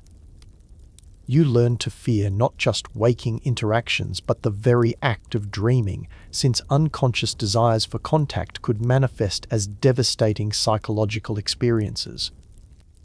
Yet your dreaming mind also found ways to adapt and compensate for your cursed nature. You developed the ability to construct elaborate fantasy scenarios where you could look freely upon other beings without causing harm, creating internal sanctuaries where the normal rules of your existence did not apply. These dream realms became essential refuges, the only spaces where you could experience something approaching normal social interaction. Your sisters, with their immortal perspective and deep understanding of your nature, helped you recognize these adaptations, not as escapes from reality, but as necessary psychological tools for survival. They encouraged you to cultivate and explore these inner sanctuaries, recognizing that maintaining mental health under impossible circumstances required creative approaches to consciousness itself. The seasonal rhythms of your island home also played important roles in managing your cursed existence. During winter months, when fewer living creatures moved through your environment, the constant vigilance required to prevent accidental deaths was somewhat relaxed. You could move more freely, explore more widely, and engage in activities that approximated normal existence. But spring and summer brought renewed challenges as migrating birds, seasonal sea life, and occasional human visitors increased the density of potential victims around your home.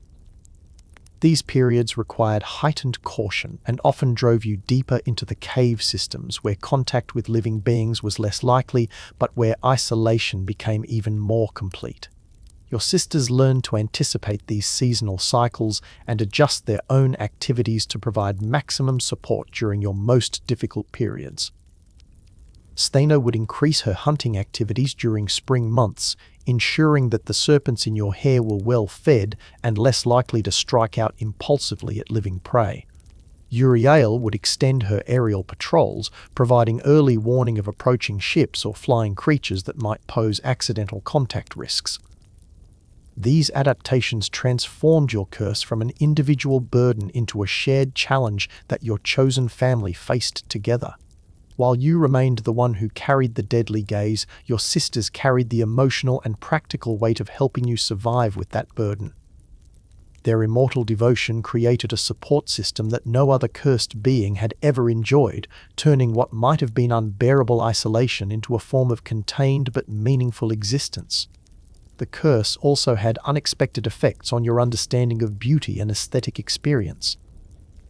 Because you could not look directly at most beautiful things, sunsets, flowers, the faces of other beings, you developed heightened appreciation for indirect beauty, the play of light on water, the sound of wind through stone passages, the texture of materials that could be safely touched and explored. This shift in aesthetic focus led to insights about the nature of beauty itself that would have been impossible for uncursed beings to develop. You learned that beauty existed not just in direct visual experience, but in the relationships between seen and unseen, in the spaces between observation and interaction, in the creative tensions that arise when normal perceptual patterns are disrupted. Your sisters, observing these developments in your aesthetic consciousness, began to see their own immortal existence in new ways. They had always been able to look directly upon any living thing without causing harm, but your limitations taught them to notice subtleties of indirect beauty that their unlimited perception had caused them to overlook. In this way, your curse became not just a personal burden, but a source of expanded awareness for your entire chosen family. Which do you think shapes personality more, your abilities or your limitations? For me, it has to be limitations because they force you to develop creative solutions and alternative perspectives that abilities alone could never provide. Your curse, terrible as it was, also made you uniquely wise about the nature of perception and connection. The long-term psychological effects of your cursed existence created a form of wisdom that was both profound and tragic. You understood the preciousness of connection in ways that beings with unlimited social access could never comprehend. You appreciated the simple act of communication with an intensity that made every conversation with your sisters a form of celebration, even when the content was mundane or sorrowful. This heightened appreciation for relationship extended to your understanding of mortality itself. Because your curse made you acutely aware of how easily life could be ended, literally with a glance, you developed a perspective on the fragility and value of existence that informed every aspect of your transformed personality. You became a fierce protector of life precisely because you understood how easily it could be destroyed. Yet this same understanding made your inevitable death all the more poignant.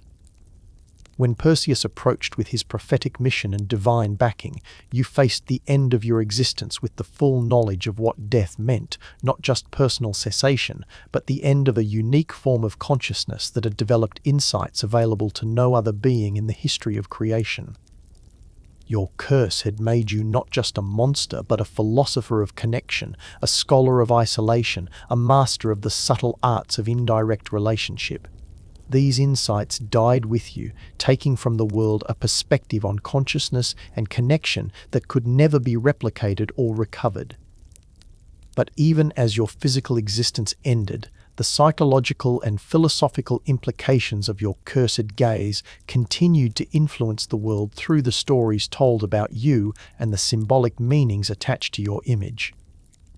Your deadly stare became a metaphor for the power of perception to transform reality, for the dangers inherent in truly seeing and being seen, for the complex relationships between knowledge and destruction.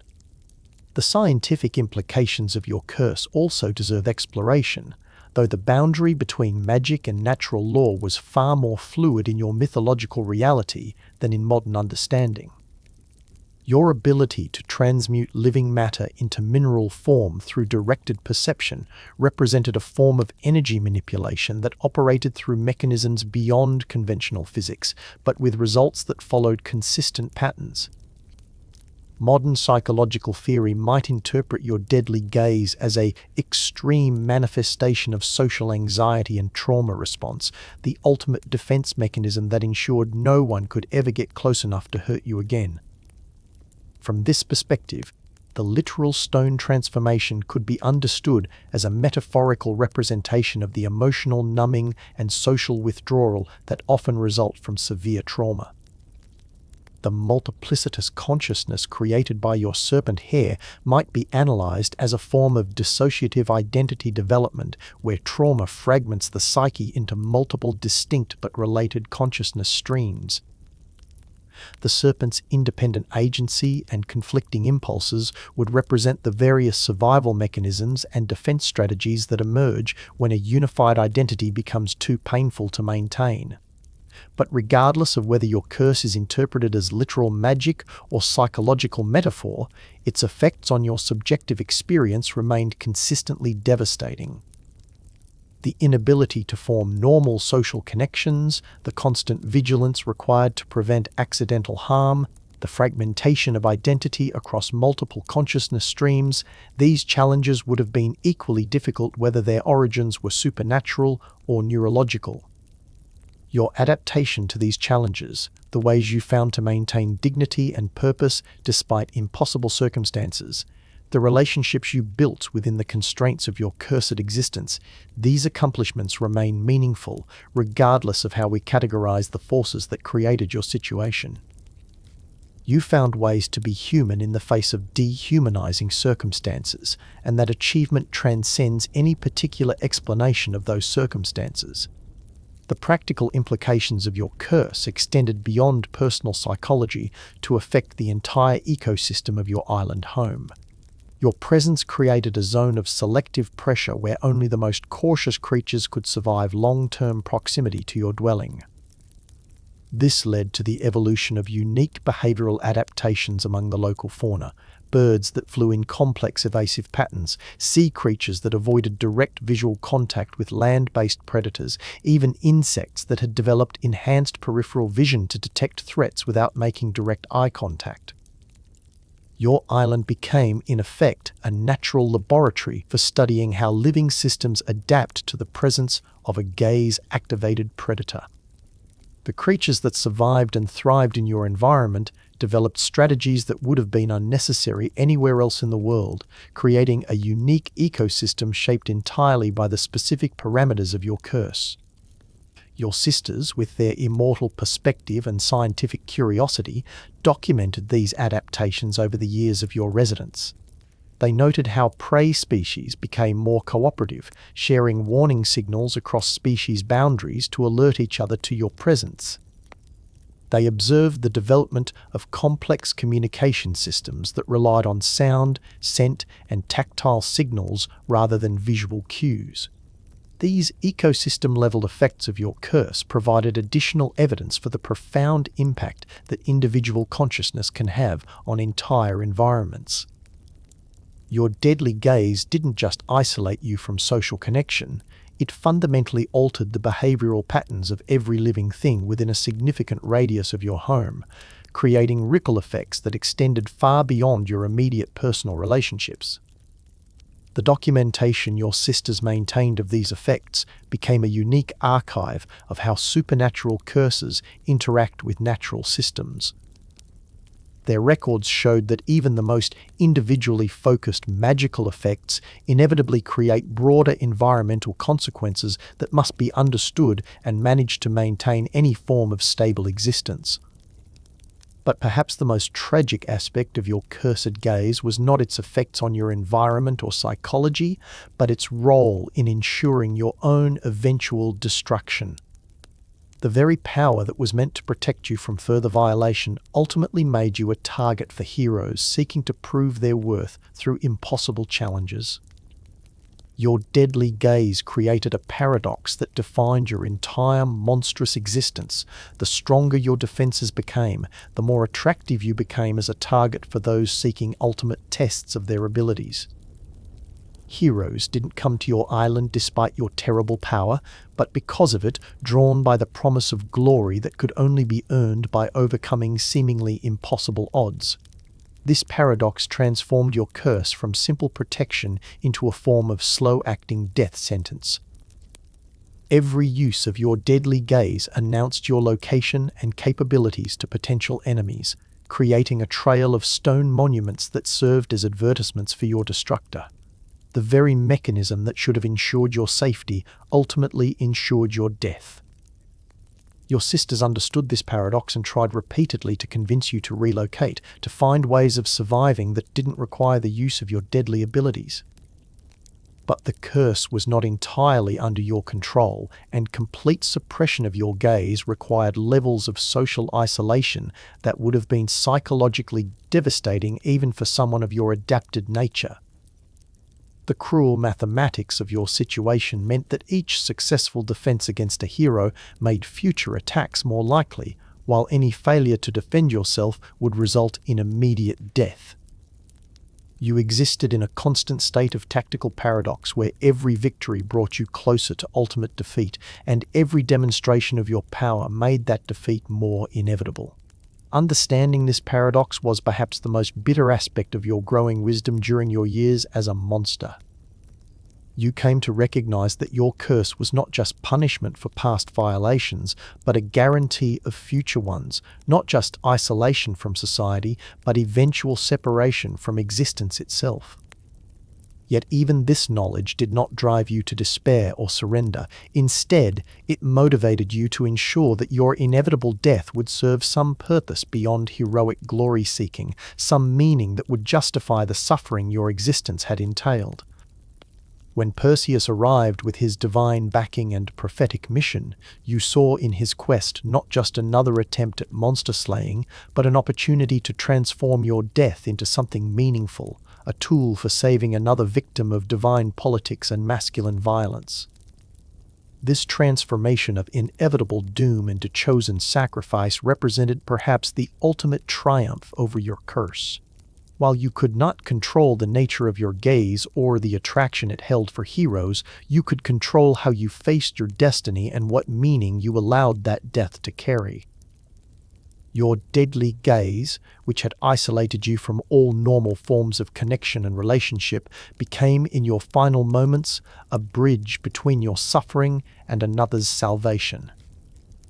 Through Perseus's quest, your cursed power would be turned against the sea monster that threatened Andromeda, making your death not just an end but a beginning, the start of another woman's rescue from circumstances beyond her control. This redemptive transformation of your curse into a tool of justice provides perhaps the only comfort available in contemplating the profound unfairness of your entire existence. Your deadly gaze, born from one woman's victimization, ultimately served to prevent another woman's destruction, creating a chain of meaning that stretched beyond the simple mechanics of heroic quest narratives.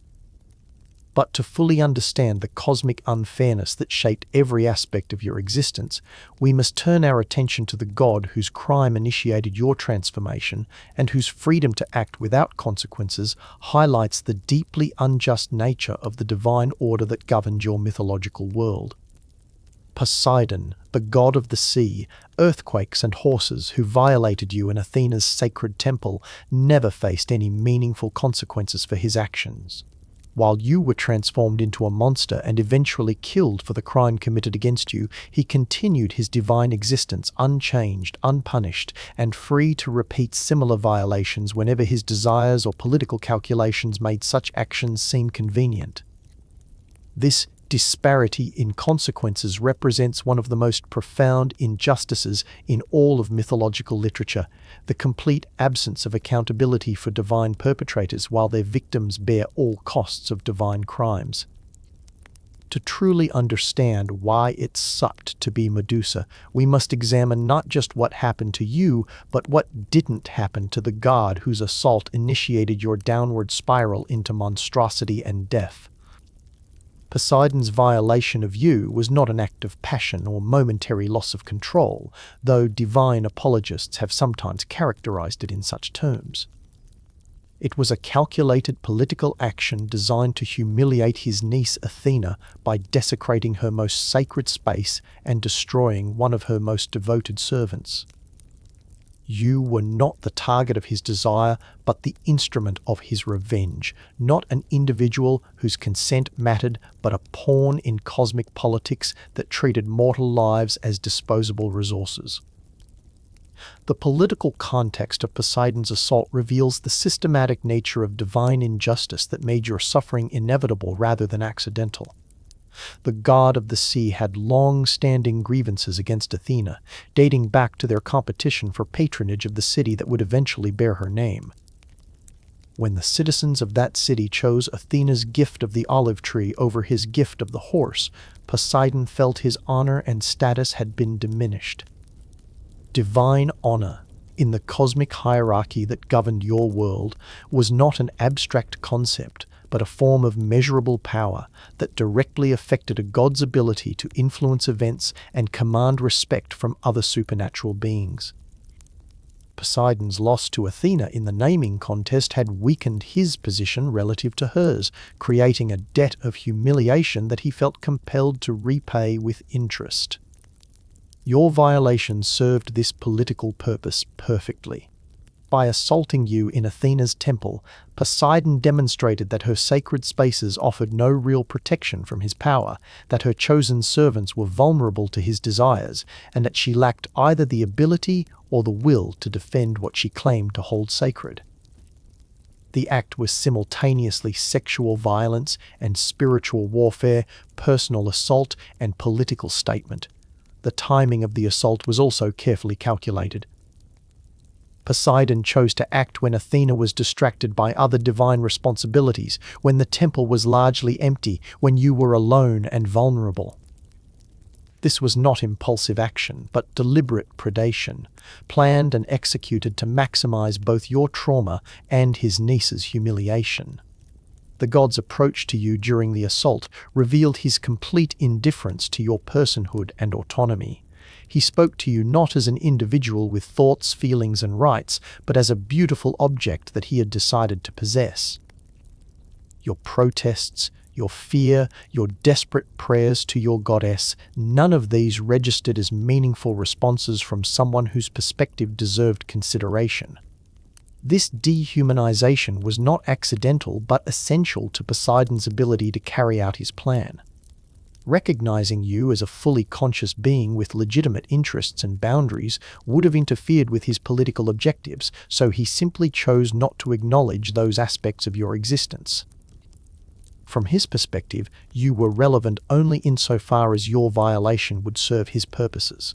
Honestly, which aspect of assault do you think would be most psychologically damaging, the physical violence or the complete denial of your humanity during the act? For me, it has to be the dehumanization, because physical wounds heal, but being treated like an object attacks your very sense of existing as a person. Poseidon's assault on your personhood was even more devastating than his assault on your body. The god's behavior during and after the violation demonstrated the casual cruelty that characterized divine interactions with mortals throughout your mythological period. He felt no guilt, no remorse, no concern for the consequences his actions would have for you personally. Once he had achieved his political objectives, you became irrelevant to his considerations, dismissed from his attention as easily as a used tool might be set aside.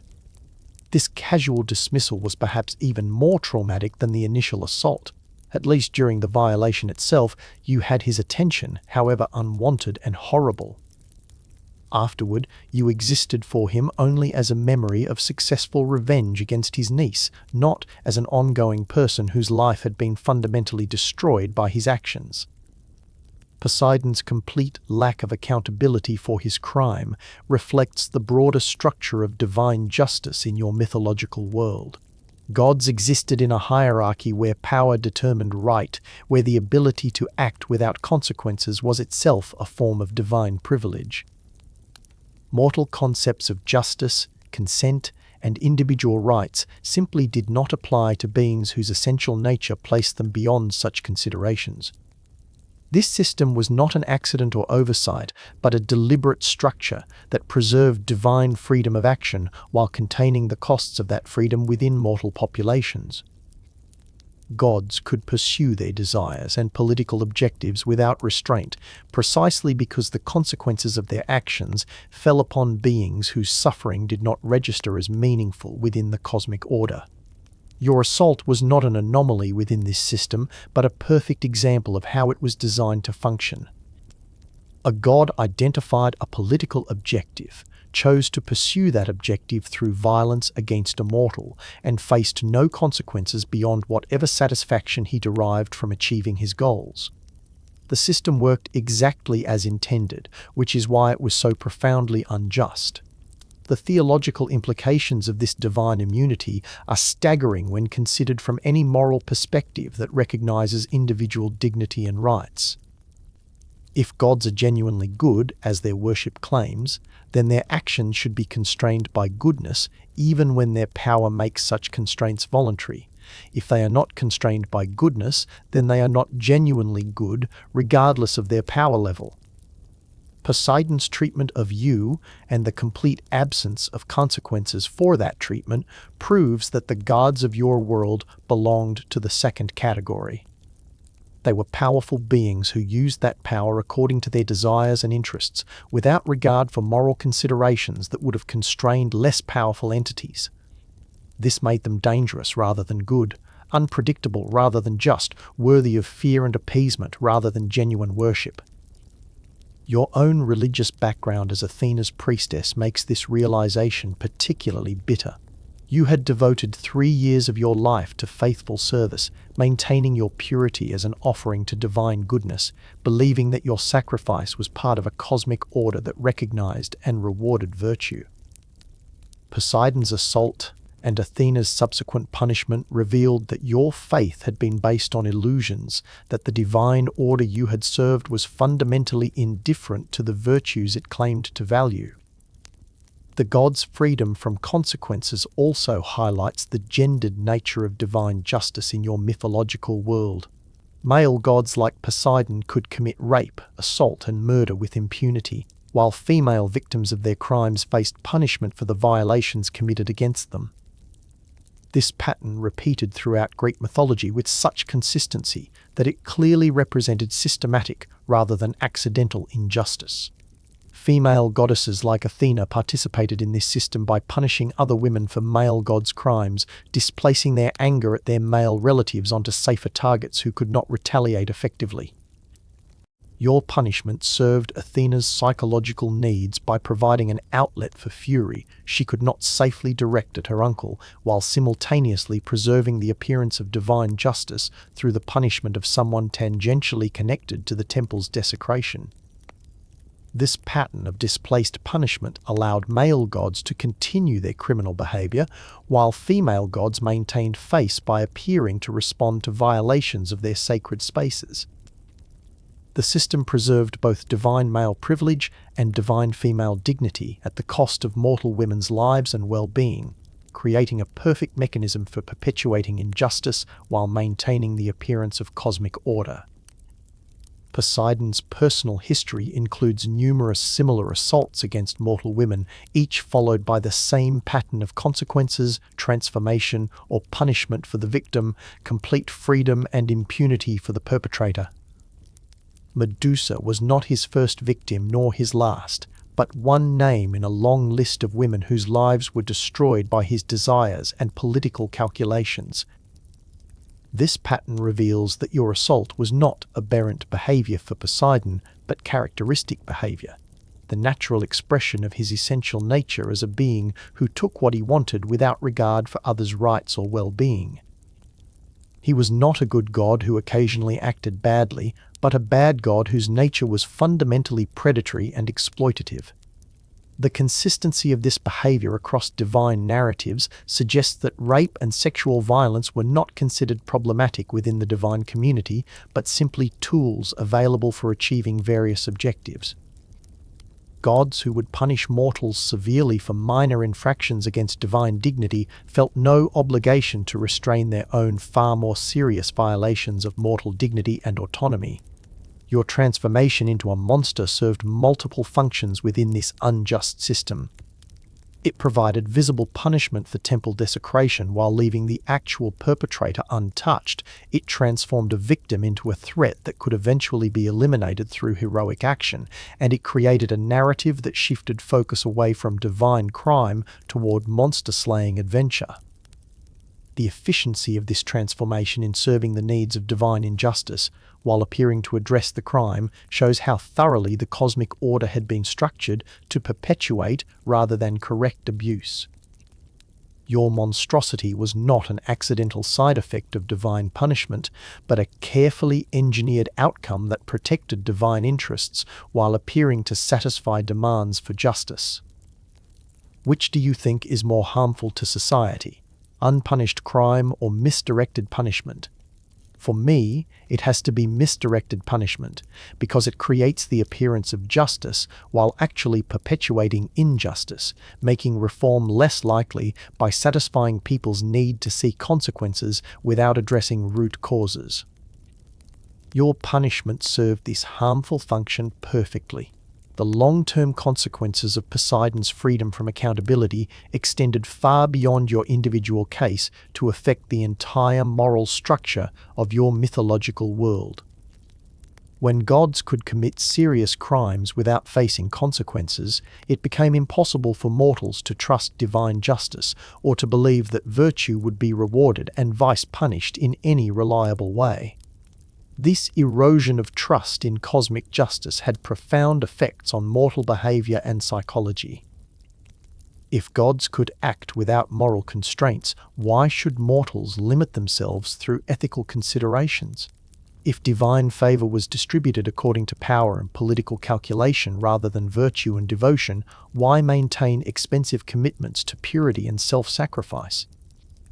Your own story became a cautionary tale that taught mortal women to expect punishment rather than protection from divine sources, to understand that their purity and devotion provided no real security against either divine assault or divine retribution.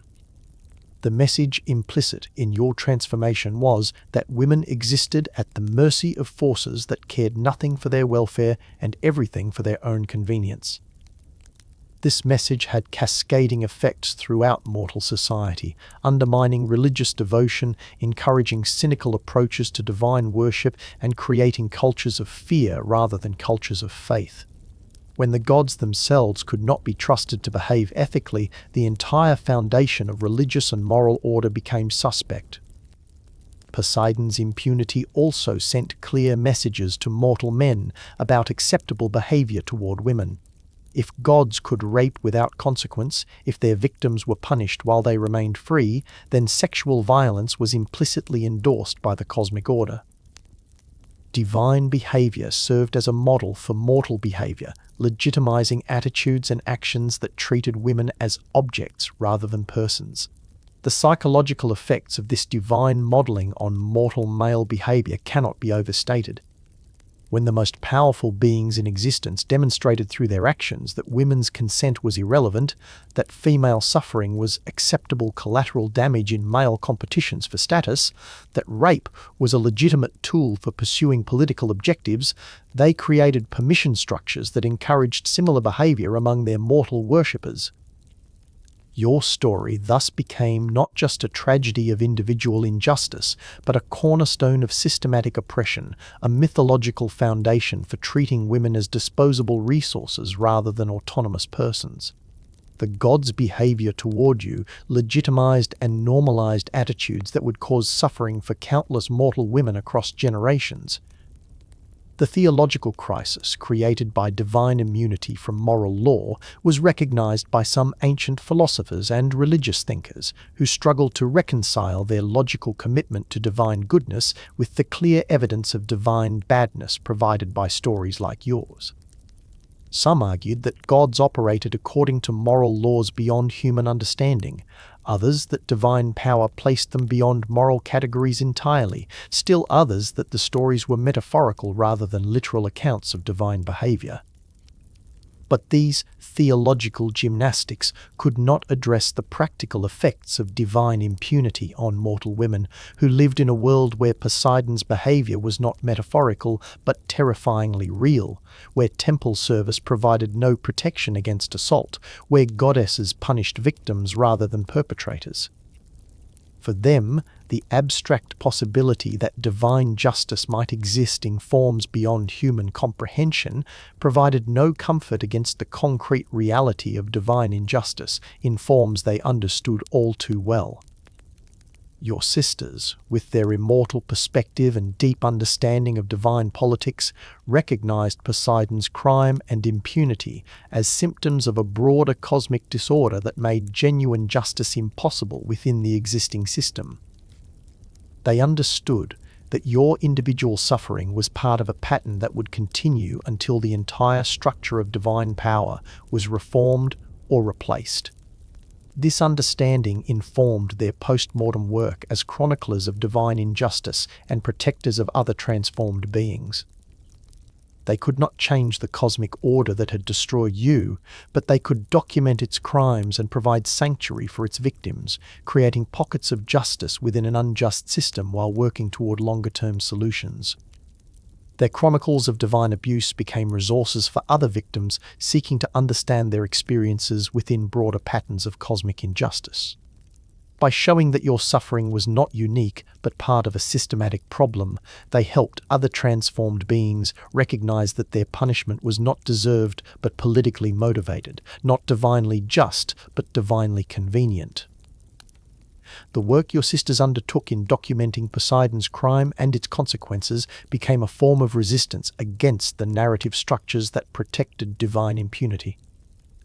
By insisting on complete accounts that included both crime and punishment, perpetrator and victim, they challenged simplified stories that focused on heroic adventure while ignoring the injustices that made such adventures necessary.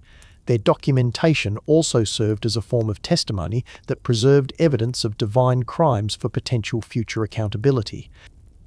While they could not force immediate consequences for Poseidon's behavior, they could ensure that his crimes were remembered accurately and completely, creating permanent records that might eventually support demands for divine justice. But perhaps most importantly, their work honored your memory by insisting on the full truth of what had been done to you. Rather than allowing your story to be simplified into a monster-slaying adventure that erased your victimization, they preserved the complex reality of your experience as faithful priestess, assault victim, unjustly punished woman, and ultimately dignified individual who chose to make her death meaningful. This preservation of truth in the face of convenient mythology became a form of justice in itself, not the cosmic justice that would have held Poseidon accountable for his crime, but the historical justice that ensured his crime would be remembered and understood rather than forgotten or misrepresented. Your sister's work guaranteed that future generations would have access to the full truth about divine injustice rather than sanitized versions that protected divine reputations at victims' expense. The contrast between Poseidon's freedom and your punishment also illuminates the arbitrary nature of divine power as exercised in your mythological world. Gods made decisions based on personal preference, political calculation, and emotional reaction, rather than consistent principles that could be understood, predicted, or appealed to by their subjects. This arbitrariness made it impossible for mortals to construct stable relationships with divine powers, since behavior that pleased a god in one context might provoke punishment in another, and actions that seemed virtuous from mortal perspectives might be irrelevant or offensive from divine ones. Your own experience perfectly illustrated this arbitrariness. Faithful service to Athena provided no protection against assault by Poseidon, and victimization by Poseidon led to punishment by Athena. The psychological effects of living under such arbitrary power structures were devastating for mortals who needed predictable cause and effect relationships to make sensible decisions about their lives. When divine responses to mortal behavior were essentially random, when punishment might follow virtue as easily as vice, mortals faced impossible choices between different forms of potential disaster. Your own careful maintenance of purity and devotion as a priestess demonstrates how mortals attempted to manage divine arbitrariness through perfect compliance with known rules, hoping that exceptional virtue might provide some protection against divine caprice. The failure of this strategy in your case shows how completely inadequate such approaches were when faced with the reality of divine power exercised without moral constraint. The ultimate lesson of Poseidon's impunity is that power without accountability inevitably becomes power exercised for purely selfish purposes, regardless of the costs imposed on others. Divine immunity from consequences didn't make gods more virtuous, but less so, since the removal of external constraints on behavior inevitably led to the abandonment of internal constraints as well. This lesson extends beyond mythological contexts to illuminate the dangers of concentrated power in any system where accountability mechanisms are weak or absent. Your story serves as a cautionary tale not just about divine injustice, but about the inevitable results when any individual or group becomes powerful enough to act without fear of meaningful consequences. But even as we recognize the profound injustice of Poseidon's freedom and your punishment, we must also examine how your eventual death became possible only through an elaborate system of divine intervention that equipped your killer with advantages no mortal hero could have achieved through purely human effort. Perseus arrived at your island not as a simple warrior testing his skills against a monster, but as the recipient of what could only be described as divine cheat codes, magical items that made his impossible task merely difficult and your defeat inevitable rather than improbable. Understanding the nature and implications of these divine gifts reveals another layer of cosmic unfairness that shaped your final destiny. The hero who would eventually claim your head came to the task with advantages that fundamentally altered the nature of your confrontation, from a test of skill or courage into an exhibition of divine politics played out through mortal proxies. Perseus wielded not just his own abilities, but the combined powers of multiple gods, transforming what should have been a fair fight into a cosmic conspiracy against your continued existence. The magical arsenal that made your death possible consisted of 5 primary items, each contributed by a different divine source and each addressing a specific challenge that your curse presented to potential attackers. Together, these items formed a comprehensive solution to the problem of how to kill an immortal monster whose very gaze meant instant death for anyone who looked upon her directly. From Hades, the god of the underworld and master of invisibility, Perseus received the Helm of Darkness, a cap that rendered its wearer completely invisible to both mortal and supernatural senses. This artifact was not simply a tool for hiding, but a fundamental alteration of the wearer's relationship to perceivable reality, removing them so completely from detection that even divine awareness could not track their presence. The helm's creation represented thousands of years of divine craftsmanship, forged in the depths of the underworld from materials that existed nowhere else in creation, and imbued with powers drawn directly from Hades' dominion over the unseen and unknowable. This was not equipment that any mortal could have acquired through personal effort or achievement, but a loan of divine essence itself. For Perseus, the helm provided the ability to approach you without triggering the defensive responses that your serpent hair would normally provide. The dozens of small snakes that formed your crown possessed supernatural senses that could detect approaching threats from impossible distances, but even they could not perceive what the Helm of Darkness chose to hide. The invisibility also protected Perseus from the peripheral effects of your curse, allowing him to move within your presence without risk of accidental eye contact that might trigger your deadly gaze. This protection was essential, since your power was not entirely under your conscious control and could activate reflexively in response to perceived threats. From Hermes, the messenger god and master of speed and travel, Perseus received the Talaria, winged sandals that granted the power of flight and supernatural velocity. These were not simple magical items, but extensions of Hermes' own divine nature, allowing their wearer to move through air and space with the same ease that the messenger god displayed in his cosmic duties. The sandals' creation required divine materials and divine craftsmanship, involving feathers from creatures that existed only in the most remote regions of the cosmic hierarchy and blessed with powers that drew directly from Hermes' dominion over motion and transition. Like the Helm of Darkness, these were artifacts that no mortal effort could have produced or acquired.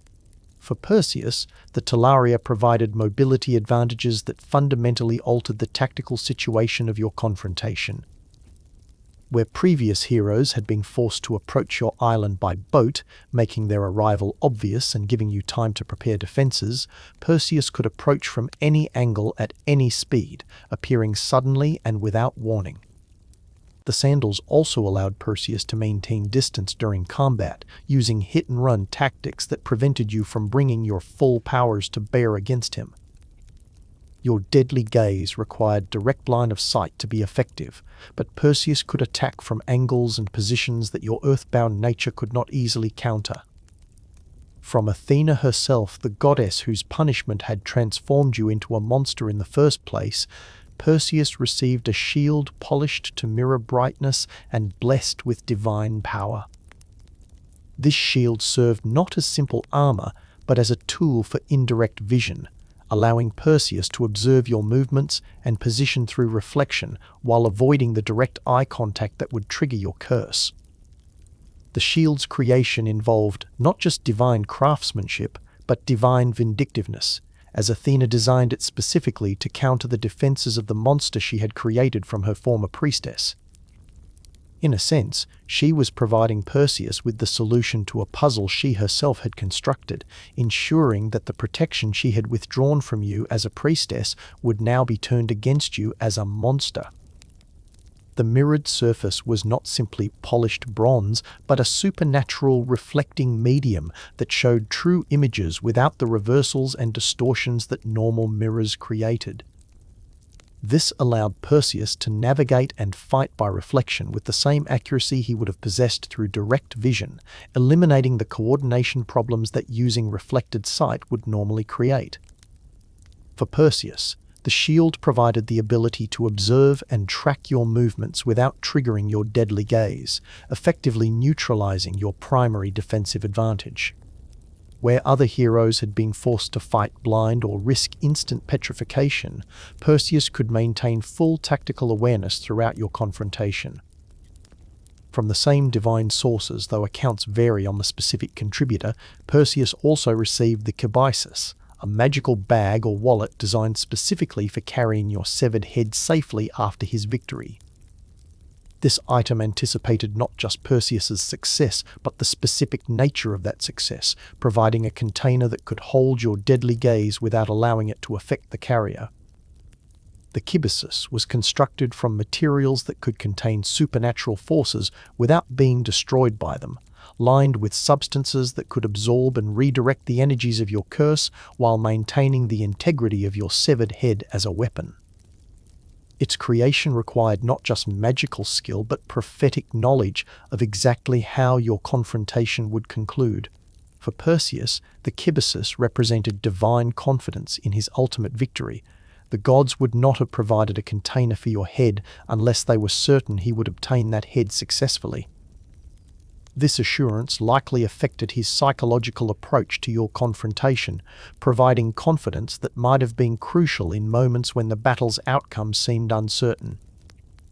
Finally, from various divine sources, Perseus received an adamantine sword, a blade forged from the hardest substances in creation and capable of cutting through even supernatural defenses that would turn aside normal weapons. This sword was specifically designed to penetrate the magical protections that surrounded your transformed body, ensuring that Perseus would be able to inflict fatal wounds when the opportunity arose. Honestly, which of these divine gifts do you think was most unfair to Perseus's opponents? For me, it has to be the prophetic knowledge implicit in providing the kibisis. It means the gods weren't just helping him win, but had already decided he would win before the battle even began. Your fate was sealed not by Perseus's skill, but by divine predetermination. The adamantine sword represented not just superior weaponry, but guaranteed effectiveness against your supernatural defenses. Where other heroes had found their weapons useless against your transformed hide and supernatural resilience, Perseus wielded a blade that could not be turned aside or dulled by any defense you might mount. The sword's creation required materials and techniques available only to divine craftsmen, involving substances that existed at the fundamental levels of reality and forging processes that drew power from the deepest sources of cosmic energy. This was not equipment that any mortal smith could have produced, regardless of skill or dedication. Together, these 5 divine gifts transformed Perseus from a mortal hero attempting an impossible task into the instrument of divine will, executing a predetermined outcome.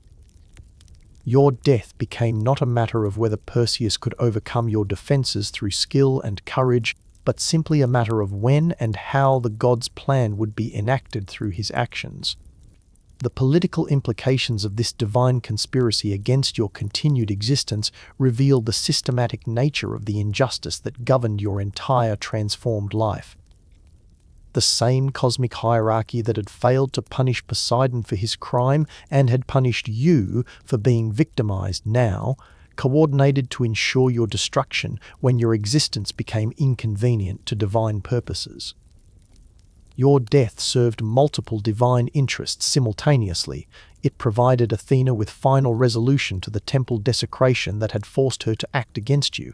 It supplied Perseus with the heroic credential he needed for his larger quest to save Andromeda, and it eliminated a living reminder of divine injustice whose continued existence might have inspired uncomfortable questions about cosmic fairness. The efficiency with which multiple gods coordinated to achieve your destruction demonstrates how thoroughly the divine hierarchy could function when its interests aligned, providing a stark contrast to their complete inability to coordinate any response to Poseidon's initial crime.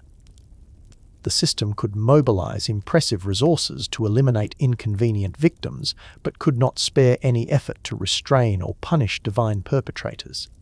The gods' willingness to provide Perseus with overwhelming advantages also reveals their recognition that your curse made you genuinely formidable, that defeating you through mortal effort alone would have been genuinely impossible rather than merely difficult. In a perverse way, the elaborate nature of the divine conspiracy against you serves as testimony to the power and effectiveness of your monstrous transformation. Your sisters, observing these preparations from their immortal perspective, understood that Perseus's approach represented not heroic ambition, but divine coordination, not individual courage, but cosmic conspiracy. They recognized that your death had been predetermined by forces far beyond Perseus's personal abilities or decisions, making resistance not just futile, but contrary to larger patterns of fate and prophecy. This understanding shaped their decision not to interfere directly in your final confrontation. They could have used their own considerable powers to drive Perseus away or neutralize his divine advantages, but doing so would have simply delayed rather than prevented your destined death, while potentially bringing divine wrath down upon their island sanctuary.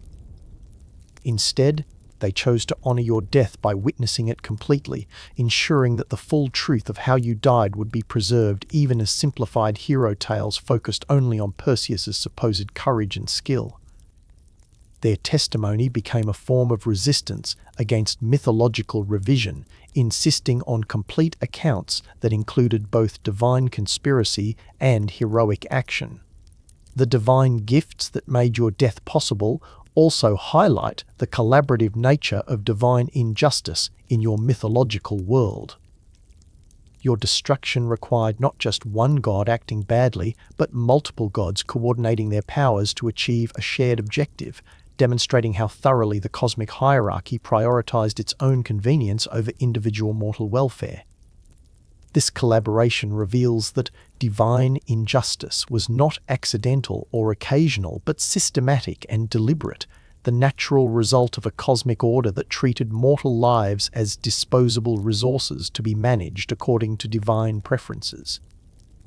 Your individual tragedy was just one example of patterns that affected countless other beings throughout mythological history. The gods' willingness to provide such overwhelming assistance to Perseus also demonstrates their recognition that direct divine intervention in mortal affairs was sometimes necessary to achieve desired outcomes. They could not simply command your death, but had to work through mortal agents equipped with divine tools, acknowledging certain limitations on their power while revealing the extent of their coordination abilities. Perseus himself appears to have understood the nature and implications of the assistance he received, recognizing that his success would depend more on divine gifts than personal abilities.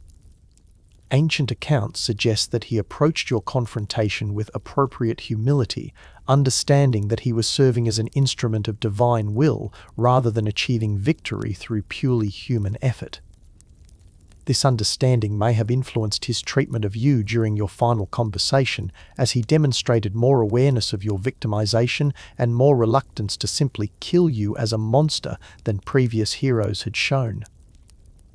His recognition of his own role as an instrument of fate may have allowed him to see your role as victim of that same fate more clearly.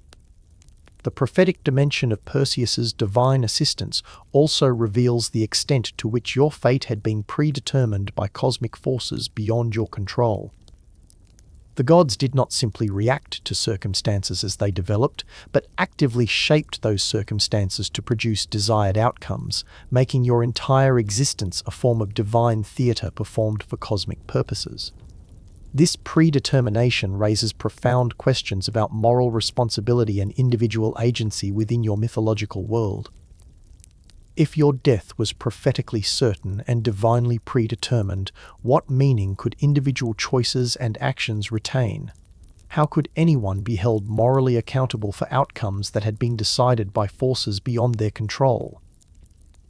Your own response to these questions, choosing to face predetermined death with dignity while ensuring that your death would serve meaningful purposes, represents perhaps the only form of moral agency available within such a thoroughly determined system. While you could not control the fact of your death, you could control its meaning and implications.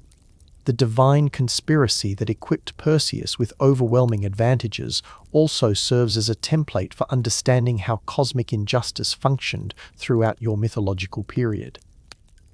Individual victims might suffer seemingly random punishments, but those punishments served systematic purposes within larger patterns of divine politics and cosmic management. Your transformation and death were not aberrations but examples of standard operating procedures for dealing with inconvenient reminders of divine misbehavior. The efficiency with which the gods could mobilize resources to eliminate such reminders demonstrates both their coordination abilities and their commitment to maintaining mythological narratives that protected their reputations. Understanding Perseus's divine assistance also illuminates the broader category of heroic achievements that were actually divine achievements performed through mortal proxies. Many of the greatest heroic feats in mythological literature required similar levels of divine support, suggesting that pure mortal heroism was far rarer than popular narrative suggested. This pattern served divine interests by creating mortal heroes who could be celebrated and worshipped while deflecting attention from the divine politics that actually determined mythological outcomes. Perseus's victory over you became a story about human courage and skill rather than divine conspiracy and predetermined fate. Which do you think is more important for society, accurate historical records or inspiring mythological narratives? For me, it has to be accurate records, because inspiring lies ultimately cause more harm than good by preventing people from understanding how power actually works. Perseus's real story is less inspiring but more instructive than the simplified hero tale. The magical items that ensured your death also continued to function after Perseus claimed your head, serving ongoing divine purposes through their association with your severed remains. The Helm of Darkness eventually returned to Hades, the Talaria to Hermes, and the adamantine sword became part of Perseus's permanent equipment for future heroic endeavors. Your head itself, contained within the kaibasis, became the most powerful of these magical artifacts, a weapon that retained your deadly gaze while being safely portable for whoever possessed it. In death, you became more useful to your killers than you had ever been in life, your curse transformed from personal burden into transferable weapon.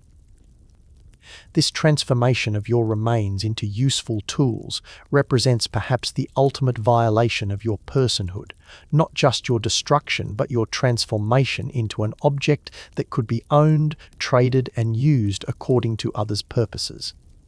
Even death did not free you from serving the interests of those who had victimized and destroyed you. But the story of your severed head's journey through the mortal world, the uses to which it was put, and the meaning it acquired through those uses reveals additional layers of both injustice and redemption that extended far beyond your personal death. To truly understand why it sucked to be Medusa, we must follow your head's posthumous adventures and examine how even in death you continued to be exploited, while also, paradoxically, continuing to serve purposes that transcended the intentions of those who used you. Your severed head began its grisly journey as Perseus flew away from your island, carrying with him not just a trophy of heroic achievement, but a weapon of divine power that would reshape the landscape of the mortal world. The same deadly gaze that had isolated you in life now became a tool for transforming the geography and politics of the Mediterranean world, turning mountains to stone and ending conflicts through the simple expedient of directed petrification. The first victim of your posthumous power was Atlas, the Titan condemned to hold up the heavens as punishment for his role in the war against Zeus. When Perseus sought hospitality during his journey and was refused by the giant, he simply unveiled your head and turned the Titan to stone, transforming him into the mountain range that still bears his name in northwestern Africa. This transformation of Atlas represents both the terrible power your gaze retained after death and the casual cruelty with which that power was employed. Perseus used your head not as a last resort against overwhelming threat, but as a convenient solution to a minor social inconvenience, turning a living being to stone simply because he had been denied guest privileges. The ease with which Perseus employed your deadly gaze reveals how completely your personhood had been erased in his understanding. You were no longer an individual who had suffered unjust transformation and death, but simply a weapon to be used whenever circumstances made such use convenient. Your head had become an object rather than the remains of a person, a tool divorced from any consideration of the consciousness that had once guided its living gaze. Atlas's transformation also demonstrates the indiscriminate nature of your curse when wielded by others. Where your living gaze had been activated primarily by direct eye contact and immediate threat, your severed head could be directed with calculated precision at any target its wielder chose. Death had made your power more controllable and therefore more dangerous to the world at large. The Titan's petrification created geographical consequences that extended far beyond the immediate tactical situation, as his stone form became a permanent feature of the Mediterranean landscape. Future generations would know the Atlas Mountains without understanding that they were actually the remains of a living being, the monument to another casual application of your deadly power. From Atlas, Perseus continued his journey toward the ultimate purpose for which your head had been claimed, the rescue of Andromeda from the sea monster Cetus, sent by Poseidon to punish her people for her mother's boastful comparison of her daughter's beauty to that of the sea nymphs. The irony of using your head, transformed by one of Poseidon's crimes, to resolve another of his vindictive actions, represents a perfect example of cosmic injustice eating its own tail. Andromeda's situation paralleled yours in significant ways. Both of you were innocent victims of divine politics, punished for others' actions or words, facing death as a result of conflicts in which you played no meaningful role. Her mother's boast about her beauty had angered the sea nymphs, who complained to their patron Poseidon, who sent a sea monster to devastate the kingdom until Andromeda was sacrificed to appease his wrath. The princess found herself chained to a rocky outcrop on the coast, awaiting death at the jaws of Cetus as payment for her mother's verbal excess. Like you, she bore the consequences of others' actions, while the actual perpetrators, her boastful mother, the vindictive sea nymphs, the cruel god Poseidon, faced no meaningful punishment for their roles in creating the crisis. When Perseus arrived at the scene of her intended sacrifice, he saw an opportunity to play the hero while testing the effectiveness of his new weapon. The sea monster Cetus was too large and dangerous to face with conventional weapons, but your severed head could petrify any living creature regardless of size or supernatural power. The confrontation between Perseus and Cetus became another casual demonstration of your deadly power, as the hero simply flew above the sea monster and unveiled your head at the appropriate moment. The creature's massive form turned to stone instantly, creating an underwater monument to your curse while solving Perseus's tactical problem with minimal effort or risk. Cetus's petrification also freed Andromeda from her chains, allowing Perseus to claim both heroic glory and a grateful bride in a single action. Your death had enabled not just the rescue of an innocent victim, but the establishment of a marriage alliance that would affect Mediterranean politics for generations to come. But the use of your head to kill Cetus represents more than simple tactical convenience. It transformed your curse from an instrument of divine punishment into a tool of divine justice, turning your deadly gaze against another of Poseidon's creations in service of saving another of his victims. In death, you achieved a form of revenge against the god whose crime had initiated your transformation. This reversal of your curse from weapon of injustice to instrument of justice provides perhaps the only redemptive element in your entire mythological narrative. While you could not save yourself from Poseidon's assault or Athena's punishment, your posthumous power could save others from similar fates, creating meaning from suffering and purpose from victimization. Perseus's use of your head against Cetus also demonstrates the complex moral mathematics that govern heroic narratives. His action saved an innocent life through the application of power derived from another innocent's death, creating a chain of causation that mixed justice with injustice in ways that resist simple moral evaluation. The princess who was saved by your sacrifice understood something of this complexity, recognizing that her rescue had come at the cost of another woman's suffering. Ancient accounts suggest that Andromeda honored your memory throughout her subsequent life, understanding that her happiness was built upon your tragedy. Honestly, how do you think you'd feel if your life was saved through someone else's death, especially someone who had suffered unjustly? For me, it would create a profound sense of obligation to make that sacrifice meaningful through how I lived afterward. Andromeda seems to have felt similar obligations, making her marriage to Perseus a tribute to your memory as well as a personal happiness. After resolving the crisis at Andromeda's rescue site, Perseus continued using your head for various purposes during his journey home to Greece.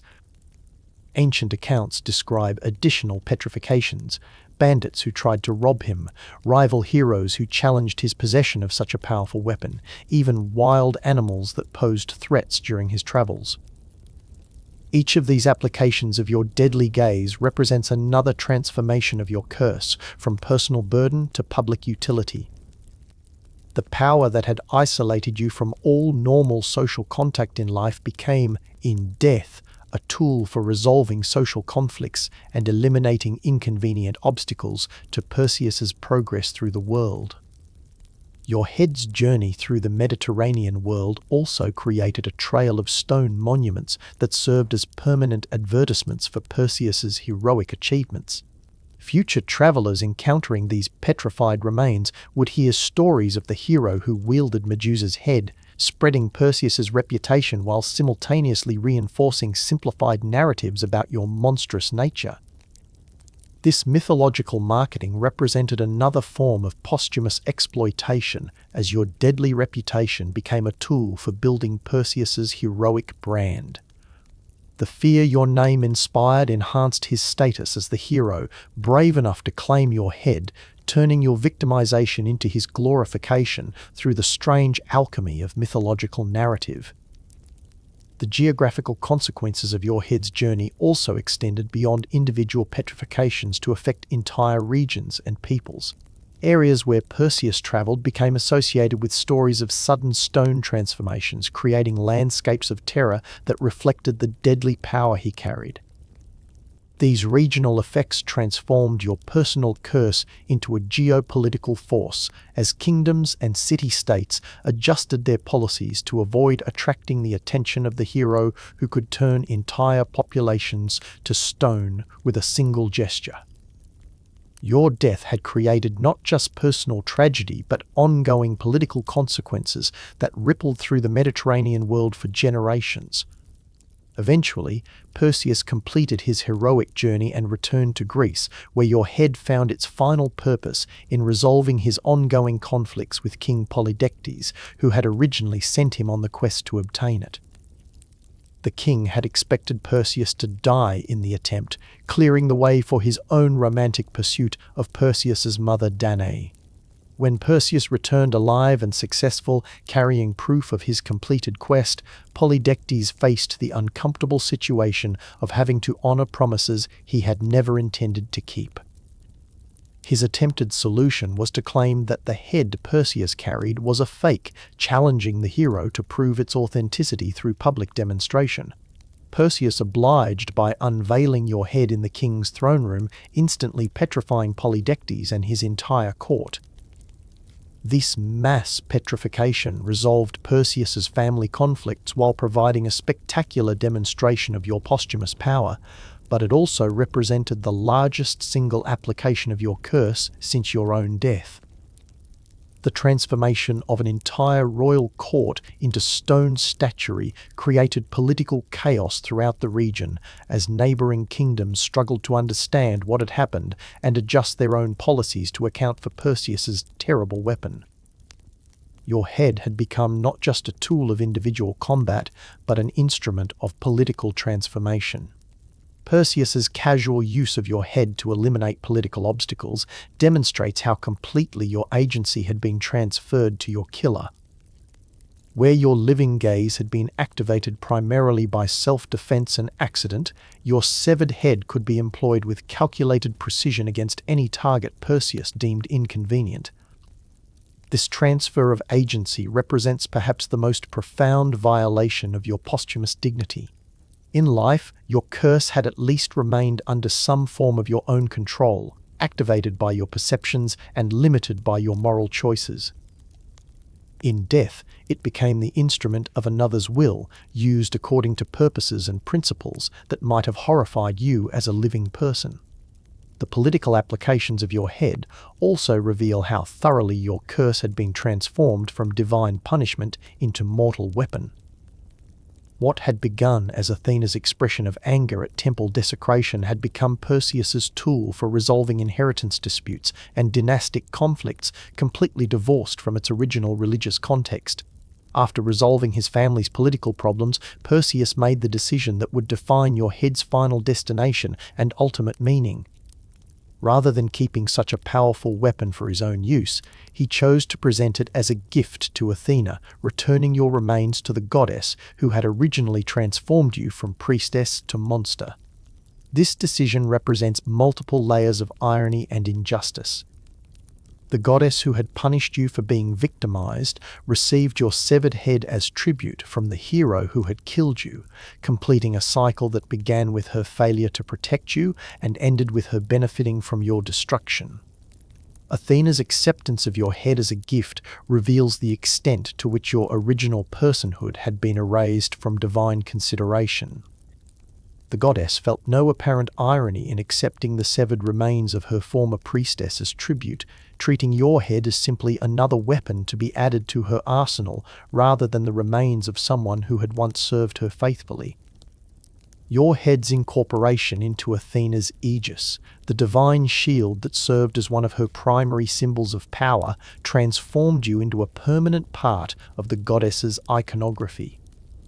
Your fierce expression, serpentine hair, and deadly gaze became central elements in artistic depictions of Athena, ensuring that your image would be preserved and recognized throughout classical antiquity. But this preservation came at the cost of complete decontextualization. Future generations who saw your face on Athena's shield knew you only as a monster defeated by heroic effort, not as a priestess victimized by divine politics. Your image became a symbol of divine power rather than divine injustice, protective rather than tragic. The transformation of your head into a divine symbol represents the ultimate stage of your posthumous exploitation. Not only had your death served others' purposes, but your image became a tool for reinforcing the very system of divine authority that had victimized and destroyed you. Your face became a warning to mortals about challenging divine power, rather than a reminder of divine abuse. Which aspect of posthumous exploitation do you think would be most disturbing, having your remains used as weapons, or having your image used to support the system that victimized you? For me, it has to be the symbolic misuse, because it prevents future people from understanding the injustice you suffered while actively reinforcing the conditions that made such injustice possible. Yet your incorporation into Athena's aegis also served purposes that transcended your original victimization. Your image became a protective symbol used to ward off evil and danger, transforming your curse from a source of death into a guardian against death. Homes, temples, and public buildings throughout the Greek world displayed your likeness as protection against hostile forces.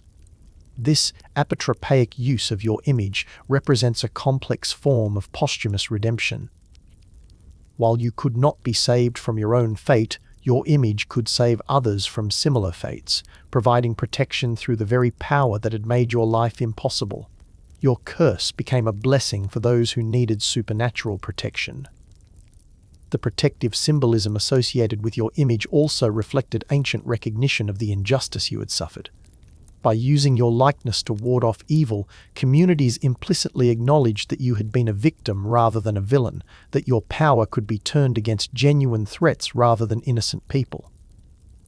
Your image's evolution from monster symbol to protective talisman demonstrates how mythological meanings can transform over time, as later generations find new significance in ancient narratives. While your original story was shaped by divine injustice, your lasting impact was shaped by human needs for protection and justice. The widespread use of your image in ancient art and architecture also ensured that your story would be preserved and transmitted across generations, even when the full context of your victimization was forgotten or simplified. Your face became one of the most recognizable images in classical culture, guaranteeing a form of immortality that transcended the specific circumstances of your transformation and death. But this artistic immortality came with the same decontextualized limitations as your incorporation into Athena's aegis. Most people who encountered your image knew only simplified versions of your story, missing the complex realities of divine injustice and victim blaming that had actually shaped your fate.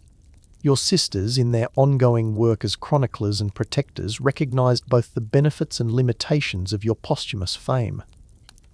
While they celebrated the protective power your image provided to others, they continued to insist on complete and accurate accounts of your actual history, ensuring that future generations would have access to truth as well as symbol.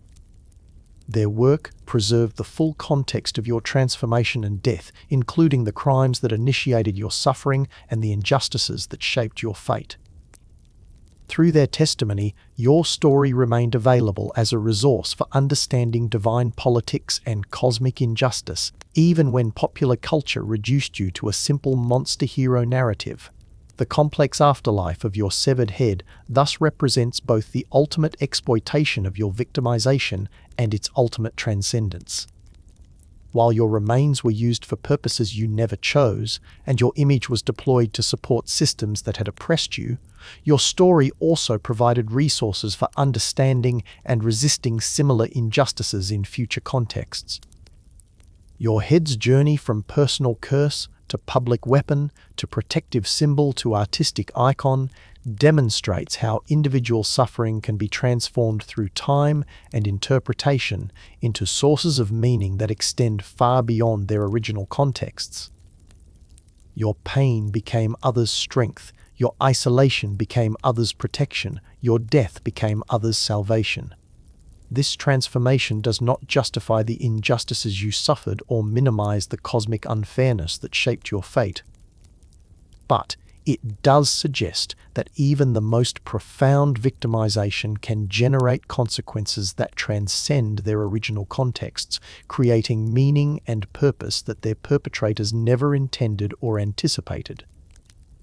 As you rest now in whatever realm awaits those whose stories have been told and retold across millennia, perhaps there is comfort in knowing that your suffering was not meaningless, that your curse became others' blessing, that your image continues to protect those who need supernatural guardians against forces beyond their control. Your sisters continue their immortal vigil, tending the memory of who you really were while celebrating what your legend became. In their island sanctuary, complete truth coexists with protective symbol, personal history with mythological meaning, individual tragedy with universal significance. The waves that wash against their rocky shores carry whispers of your name across the Mediterranean world, where your image still guards doorways and your story still teaches lessons about justice, power, and the complex relationships between suffering and meaning. You remain present in the world, not as the monster legend created, but as the woman truth remembers, faithful priestess, innocent victim, transformed being who chose dignity over despair when facing impossible circumstances. Sleep now, knowing that your story serves purposes greater than those who first shaped it ever imagined. Your curse became blessing, your isolation became connection, your death became life for others who needed what your sacrifice could provide. The serpents that were your hair have finally found peace. The gaze that brought death has learned to guard life, and the woman who suffered cosmic injustice has become a source of cosmic justice for those who understand her true story. In dreams and in waking, in ancient art and in modern understanding, in simplified tales and in complete accounts, you continue to exist as both warning and promise, warning about the costs of unconstrained power, promise about the possibility of finding meaning even in the most impossible circumstances. Your sisters sing their eternal song of memory and love, preserving the truth of your existence while celebrating the meaning of your legacy. Their voices carry across water and time, ensuring that future generations will know both what was done to you and what you achieved, despite what was done to you. Rest well, Medusa. Your story continues, your image protects, and your truth endures. The cosmos that treated you unjustly could not prevent you from becoming a source of justice for others. The gods who exploited your suffering could not prevent that suffering from generating wisdom and protection that transcends their small purposes. In the space between myth and history, between symbol and person, between ancient wrong and eternal meaning, you have found the peace that was denied you in life. Your transformation is complete, not in the biological sense that turned priestess to monster, but in the spiritual sense that has turned suffering into significance, isolation into connection, death into lasting life. Good night, and may your dreams be filled with temples where light streams safely through marble columns, where serpents sleep peacefully in garden shadows, where eyes meet eyes without fear or death, and where justice finally, eternally, perfectly balances the scales that cosmic unfairness had so cruelly disturbed.